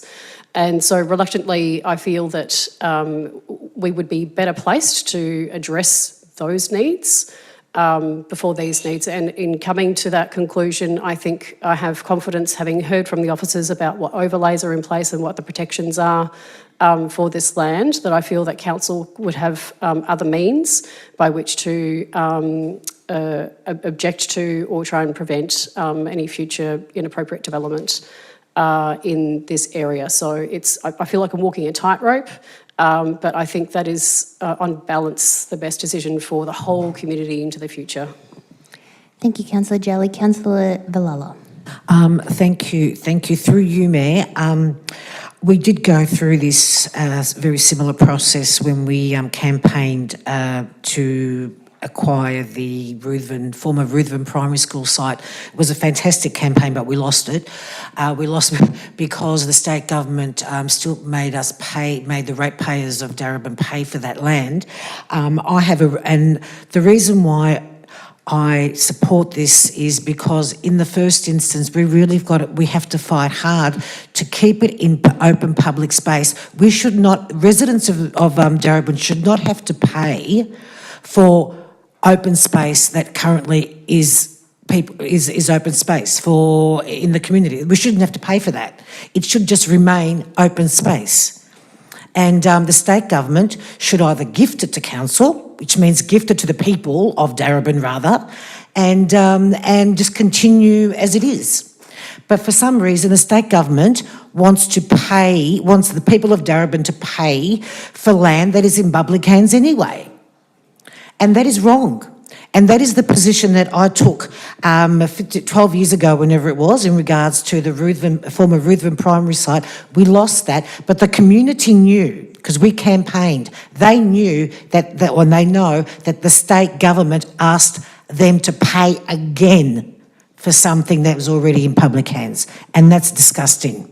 And I think because it's been a long time, as we've been noticed since it was brought to the attention of the state MPs last time, I think we need to try again. And as far as I can tell, this is the beginning of a campaign to make sure that it remains in a public open space and remains in the hands of the public who happen to be Darebin. Thank you. Thank you. Are there any other speakers? I'll put the item to vote. All those in favour? That's carried unanimously. Moving on to item 9.9, project and initiative budget adjustments. Do we have a mover? Councillor Laris? Do we have is that the motion? Which motion would you? Officer's recommendation? Yep. And Councillor Turi, would you like to second the officer's recommendation? Councillor Alaris, would you like to speak to the motion? Actually not. I just think it's a great report. I love receiving them and thank you. Councillor Turi, would you like to speak to the motion? Okay, we'll put the item to vote. All those in favour? Councillor Valala? Councillor Valala? Oh, sorry. Are you voting for? Yes. Yep, it's carried unanimously. Item 9. Sorry, we do need to extend time for half an hour. Do we have a mover? Councillor Laris, seconded by Councillor Jolly. All those in favour? Councillor Villela? Oh, so that's carried. That's Councillor Sangster, Councillor Jolly, Councillor Laris, Councillor Dimitriadis, Councillor Boglis, Councillor Turi, Councillor Tselkos. All those against? Councillor Villela. Okay, moving on. Item 9.10, the Governance Report March 2026. I think the CEO just had something quick to say. I do, thank you, Mayor. I'll be very, very quick before councillors consider this item. The report does include a recommendation that we invite community feedback on a proposed change to the closing date for public questions and submissions in light of council meetings moving from Mondays to Tuesdays. The report explains that changing the lodgement time will support the chairperson to have more time to consider the validity of submissions, public questions and petitions, which is part of their authority under our governance rules, and also it supports community members by having more time to make amendments if they wish to bring them into compliance with the governance rules. I'm not debating, I just want to provide a point of clarification. I'm advised that this explanation has been interpreted by some people as a request coming from the Mayor, the Chair specifically, to change the governance rules, and I just want to be clear that that's not the case. We're recommending this as officers because we think it will support better governance and more opportunity for us to provide more fulsome questions, answers to questions, and it's been a matter discussed by councillors with us in briefings, and that's the background to it. Thank you. Thank you, CEO. Councillor Boglis. I'd like to move the governance report. Yep, we'll just wait till it goes on the screen. Is that the motion you'd like to move? Yes, thank you, Mayor. Do we have a seconder? Councillor Turi. Councillor Boglis, would you like to speak to the motion? Yes, thank you. Through you, Mayor. I rise to speak to two motions that reflect our MAV conference this year that have been added to the governance report, and they reflect not just emerging issues but ongoing and escalating pressures across the local government sector. So at the onset, I note that advice was sought from the Municipal Association of Victoria on both of my motions. And firstly, one is on community health and wellbeing that I'm looking to present to the MAV conference, one of which passed last month to ELGA, which was similar in principle. Councils are already responding to rising mental health needs, increasing social isolation and growing demands for prevention and early intervention. It's not hypothetical at all. National data shows that around 1 in 5 Australians experience a mental health condition each year, and demand for these services continues. And at the same time, local governments are increasingly being called upon to fill these service gaps. So this motion is consistent with national advocacy throughout the Local Government Association, and it highlights basically that councils are delivering hundreds of non-core services, many in health and wellbeing, often without sustainable funding. And if this continues, the impact's clear. We'll see fewer prevention and early intervention programs, reduced local access to supports, and increasing pressure on already stretched health systems. Secondly, on council independence and occupational violence, my motion there speaks to the growing reality across the sector. Councils are operating increasingly complex and challenging environments. We've already seen a MAV motion on occupational violence moved last year at the MAV conference, and I'm seeking to add this in addition. We're seeing more online abuse, intimidation, and heightened political and community pressures. This is supported by sector evidence as well through the Victorian Local Governance Association census data, which indicates there's a significant portion of councils that have experienced harassment, abuse, or threatening behaviour in the course of their role, with many reporting that these behaviours are increasing. And at the same time, we know councils are legally required under the Local Government Act 2020 to act independently. And however, there's a clear gap that councils aren't covered in the same way employees are under the Occupational Health and Safety Act. So importantly, this is not a new conversation. And if we ignore this, the consequences are serious. We risk creating an environment where councils feel unsafe or unsupported, decision-making is influenced by pressure rather than evidence, and fewer people are willing to stand for public office. So we're already seeing warning signs across local government with declining candidate numbers in some areas and increasing barriers to participation, particularly for women and underrepresented groups. So ultimately, you know, that weakens our local democracy. So this motion doesn't overreach. It calls for a review, a considered evidence-based assessment of whether current systems are adequately protecting councillors and supporting independent decision-making. We need sustainable investment in both community wellbeing, and we must ensure councillors can perform their role safely and independently. Thank you. Councillor Turi, as the seconder, would you like to speak to the motion? No, it was all right, thank you. Are there any other speakers? Councillor Jelly? Mayor, I'd like to propose a slight amendment. I've just noticed in the papers the attachment for the first MAV motion references the Australian Local Governance Association. So I'd like to move an amendment.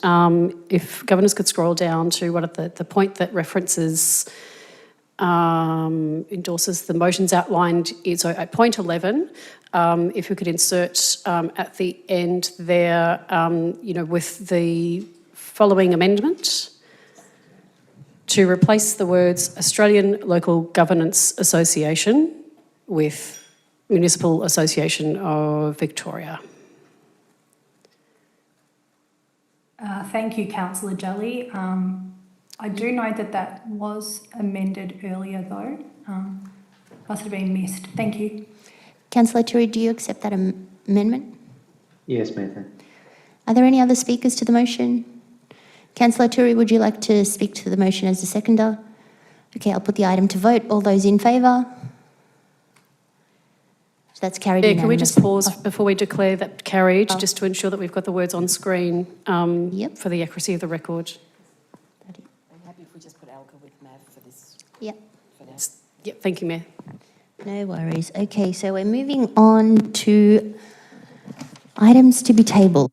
There are no items to be tabled tonight. Next, we have item 11, notices of motion. First, we're going to consider Keon Park Station, request to state government to provide a public toilet. Councillor Villella, do you wish to move the motion? Yes. Thank you, Councillor Villella. That is moved. Do I have a seconder for the motion? Councillor Sangster? Mayor, perhaps in light of the conversations about this motion, that the motion should be put on the screen before.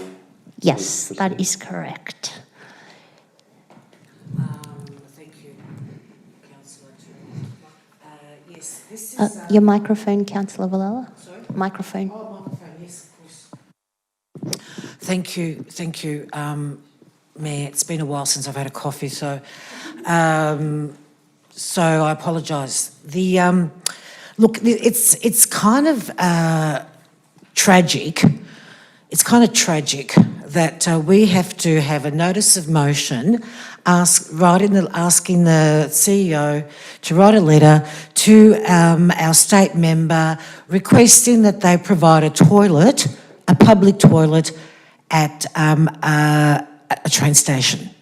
A train station that they've spent a lot of money on. If anyone's seen the new Keon Park train station, it's a multi-million-dollar extravaganza, and a lot of money has gone into it. Looks fabulous. It's actually very convenient for a lot of people. Hopefully, it would increase usage. But what the state government has failed to do is actually provide a fundamental amenity, which is a toilet. And it's a basic human rights service. Let's not forget that there are a lot of elderly people who travel, women with children, young people. It's just a basic need.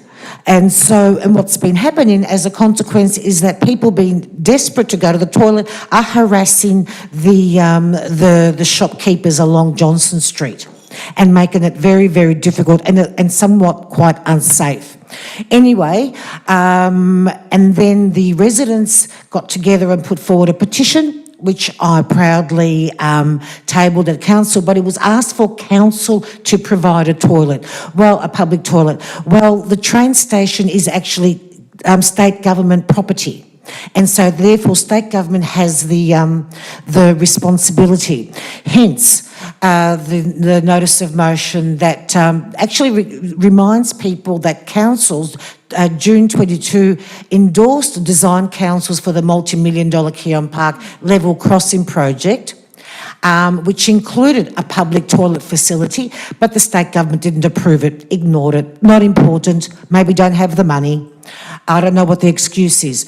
Notes that the state government is responsible for the train station and the facilities, and also notes the community's call for a public toilet. Shame on the state government that we have to call for a public toilet at a train station, a multi-million-dollar one. So so we are requesting that the Chief Executive Officer write to our local state members, Mr Lambert, and Transport Minister Ms Williams, requested immediate provision of a public toilet. I did speak with Nathan Lambert, our state member, and I said, we need a toilet. Residents, oh no, that's not their policy. I said, whose policy? The Department of Transport. I said, what, your government? So take some responsibility. A toilet does not have to be expensive. There are different types, there are different models available that are relatively cost effective, and I think that they should honour the people of Darebin with a fundamental human right. Are there any other speakers to the motion? As the second, Councillor Sangster, would you like to speak? Thank you, Mayor. I'll speak briefly. Echoing Councillor Villella, it is genuinely extraordinary that Keon Park the railway station does not have a single public toilet. I think I just wanted to focus particularly on the fact that this is, yes, it's a human rights issue, but it's also particularly a feminist issue. This falls on women who suffer this, lack of a toilet the most. Women who fought for long fought for equitable access to public toilets. Women cannot rely on facilities. When they can't rely on facilities being available, they plan their journeys differently. They limit their time in public spaces, and in some cases they don't go out at all. So that's not equality. That is built environment telling women that they are an afterthought. It falls on carers and parents, people managing young children, managing nappy changes, managing the unpredictable reality of travelling with kids. But this lack of facility also falls hardest on people experiencing homelessness. For people without a private home, public toilets are not a convenience, they're a necessity. Access to basic sanitation is a matter of human dignity. Removing or failing to provide that access is not a neutral decision, it's a decision that compounds disadvantage for those already doing it tough. Over 100 residents, local shop owners, community members signed a petition calling for a toilet. That petition was tabled at this council in February. The community has spoken clearly. This council did its part. In 2022, our design guidelines for this very project included a public toilet as a top ask. The state government did not approve it, and that is why tonight we are asking our CEO to write directly to our local state member and the Minister for Transport and our federal member on the public record with a reply requested by the end of May. This is a simple task, a toilet at a train station in 2026. I commend this motion to the council. Are there any other speakers to the motion? I'll put the item to vote. All those in favour? That's carried unanimously. Next item on the agenda is 11.2, responding to safety issues at Edwards Lake Athletics Track. I believe you want that to say. Yes. And Councillor Villella? Yep, yes. Athletics Track. Okay, is this the motion that you want to raise? Yes. Do we have a... Do I need to fix that after I get a seconder, or? So you've just taken out 7? Seek leave of the chair. Oh, yes. I need to, sorry. Sorry about that. Do I need to get a seconder before I seek leave of the chair? No, but it's totally okay. You can seek leave to strike out 7. Through you, Mayor, I seek leave of the chair. I would like to move it with amendment that appears on the screen, and so instead of, if you can scroll to the top, please, that'd be great. Instead of, oh, it's already been corrected. Yep. Yeah, wow, are we efficient now? Point 7. Yeah, fantastic. Point 7, sorry? You're removing point 7 as well? Oh, yes, thank you, and remove point 7. Yes. Look, I need a seconder. That's all good. Do we have a seconder? Councillor Boglis. Councillor Valella, would you like to speak to your motion? Yes, thank you, Mayor. I would. Look, we've got a bit of a gem in Darebin, and that is the Edwards Lake Athletics facility. It is a very successful facility. And it is used by not just the athletics club, but schools, and it is the only open artificial turf track in the northern metro area. So it is really an important facility and used quite widely, not just for people in Darebin but beyond. But what's been happening, and also it provides, it's open 24/7 for free. So if anyone goes there in the afternoon, they will see that there are people practicing the long jump and high jump and practice and the running, and it is just a really dynamic open space. But the problem is that it's had lots of security issues and vandalism over the years because it's so exposed, and the club has been asking for assistance to mitigate some of the antisocial behaviour. And one of the problems that they've had is the cycling on the track, whether it's e-bikes or just cycling, skateboards, and it's actually caused a lot of damage, which means the council has to fix it. So, and then it all came to a head also where about a month ago there was some antisocial behaviour that the police had to be called in. So what's been happening is that's getting worse, and families are reluctant to get their kids to go because they're encountering safety issues. So, so can we just scroll up, please? Thank you. No, up so that I can see, like 0.6 and 7.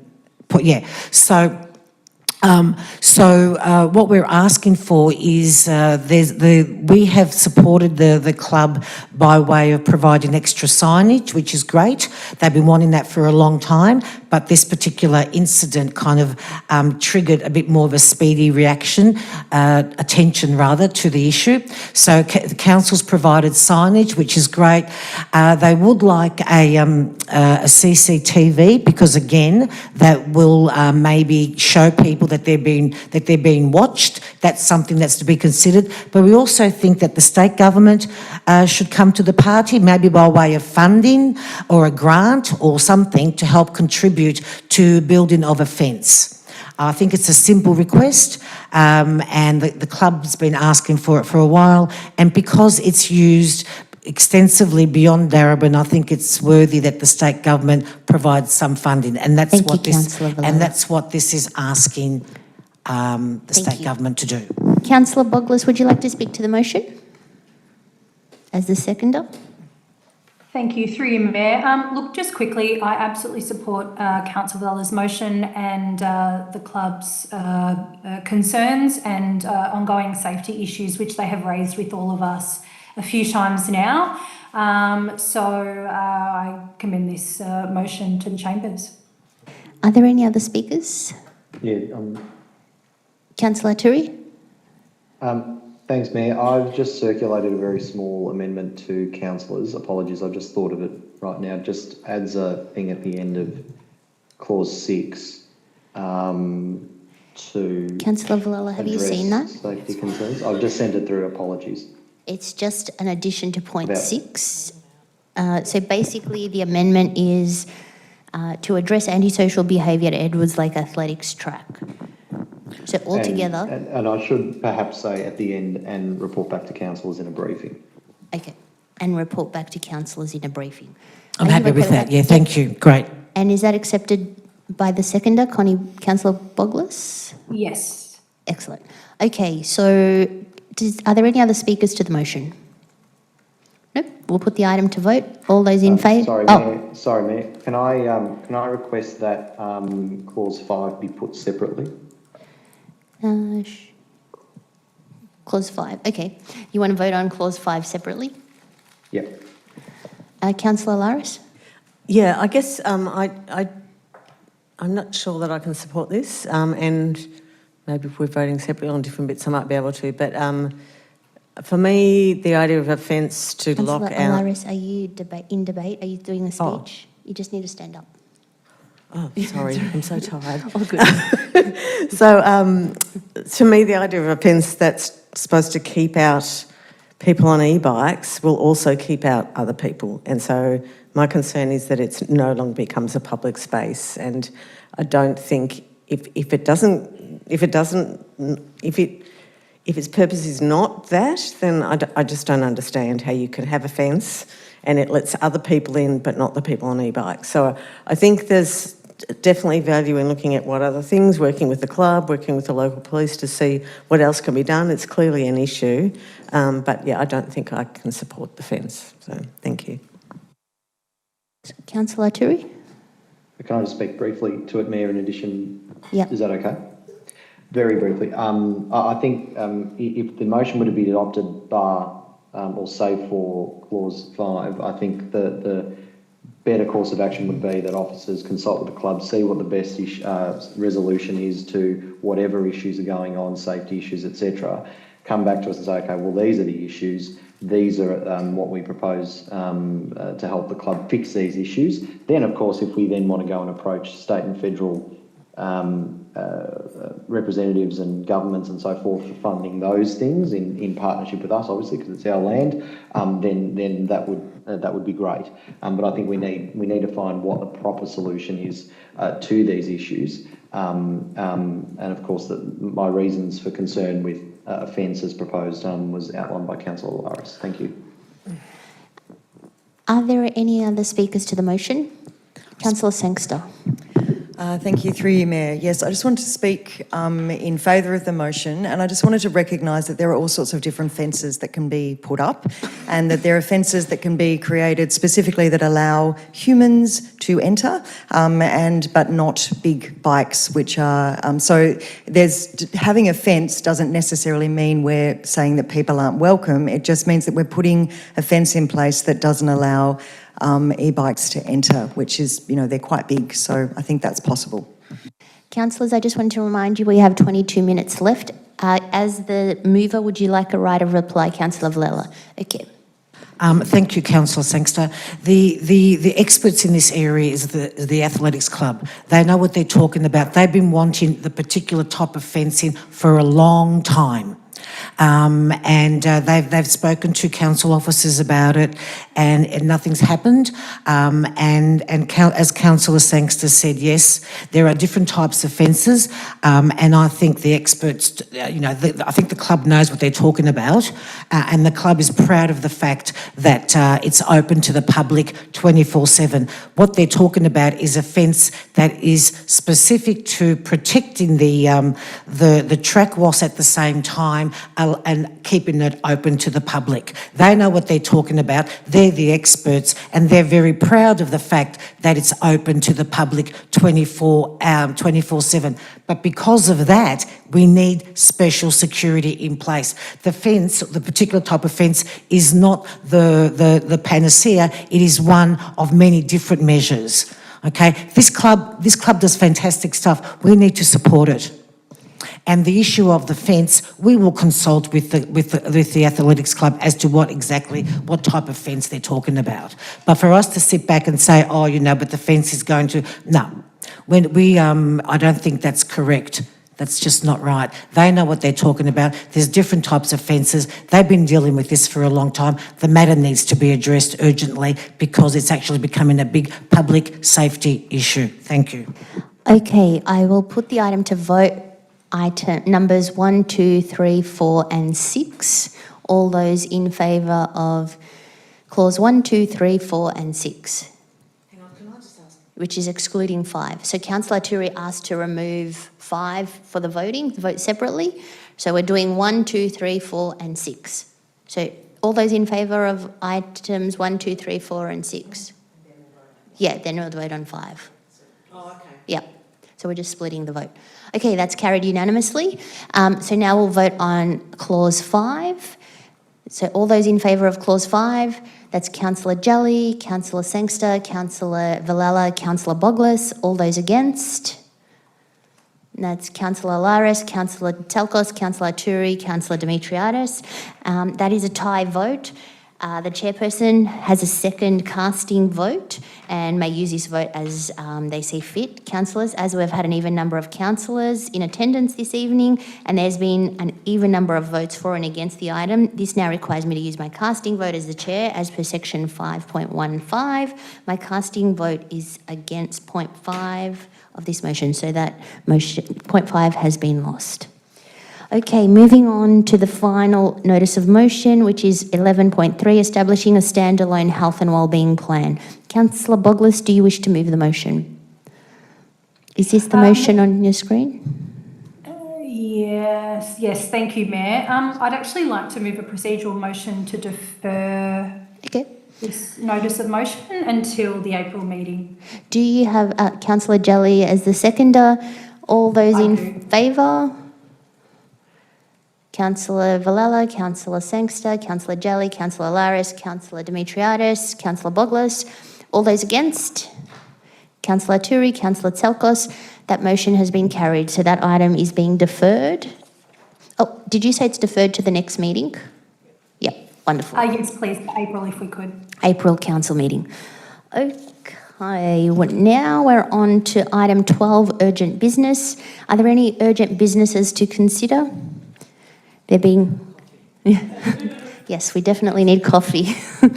There being no urgent business items to consider this evening, we will now move on to the next item, which is considerations of reports considered confidential. Councillors, there are 2 confidential reports to be considered this evening. 13.1, proposed asset deal for the Bell Preston level crossing removal project, and 13.2, IT contracts review and extension. In accordance with Section 66(2) of the Local Government Act 2020, Council may resolve to close the meeting to members of the public to consider the items designated confidential in accordance with Section 3(1) of the Act. Councillors, is there a move of the recommendation to close the meeting to the public to consider the items designated confidential in accordance with Section 3(1) of the Act? Councillor Laris, is there a seconder? Councillor Jelly, I'll put that item to the vote. All those in favour? And that's carried unanimously. Thank you to the members of the community who have joined us this evening and to those who have tuned in via the live stream. Kindly note the live stream will not resume after the confidential meeting has concluded. Before I declare the meeting closed to members of the public, I would like to wish you all a lovely evening. Thank you again for joining us. I now declare the meeting closed at 9:50 p.m. and request officers to cease the live streaming and recording. Councillors, before we move on, please give officers a moment to ensure that the live streaming and Zoom recording has ceased and that staff and all members of the public have left the chamber.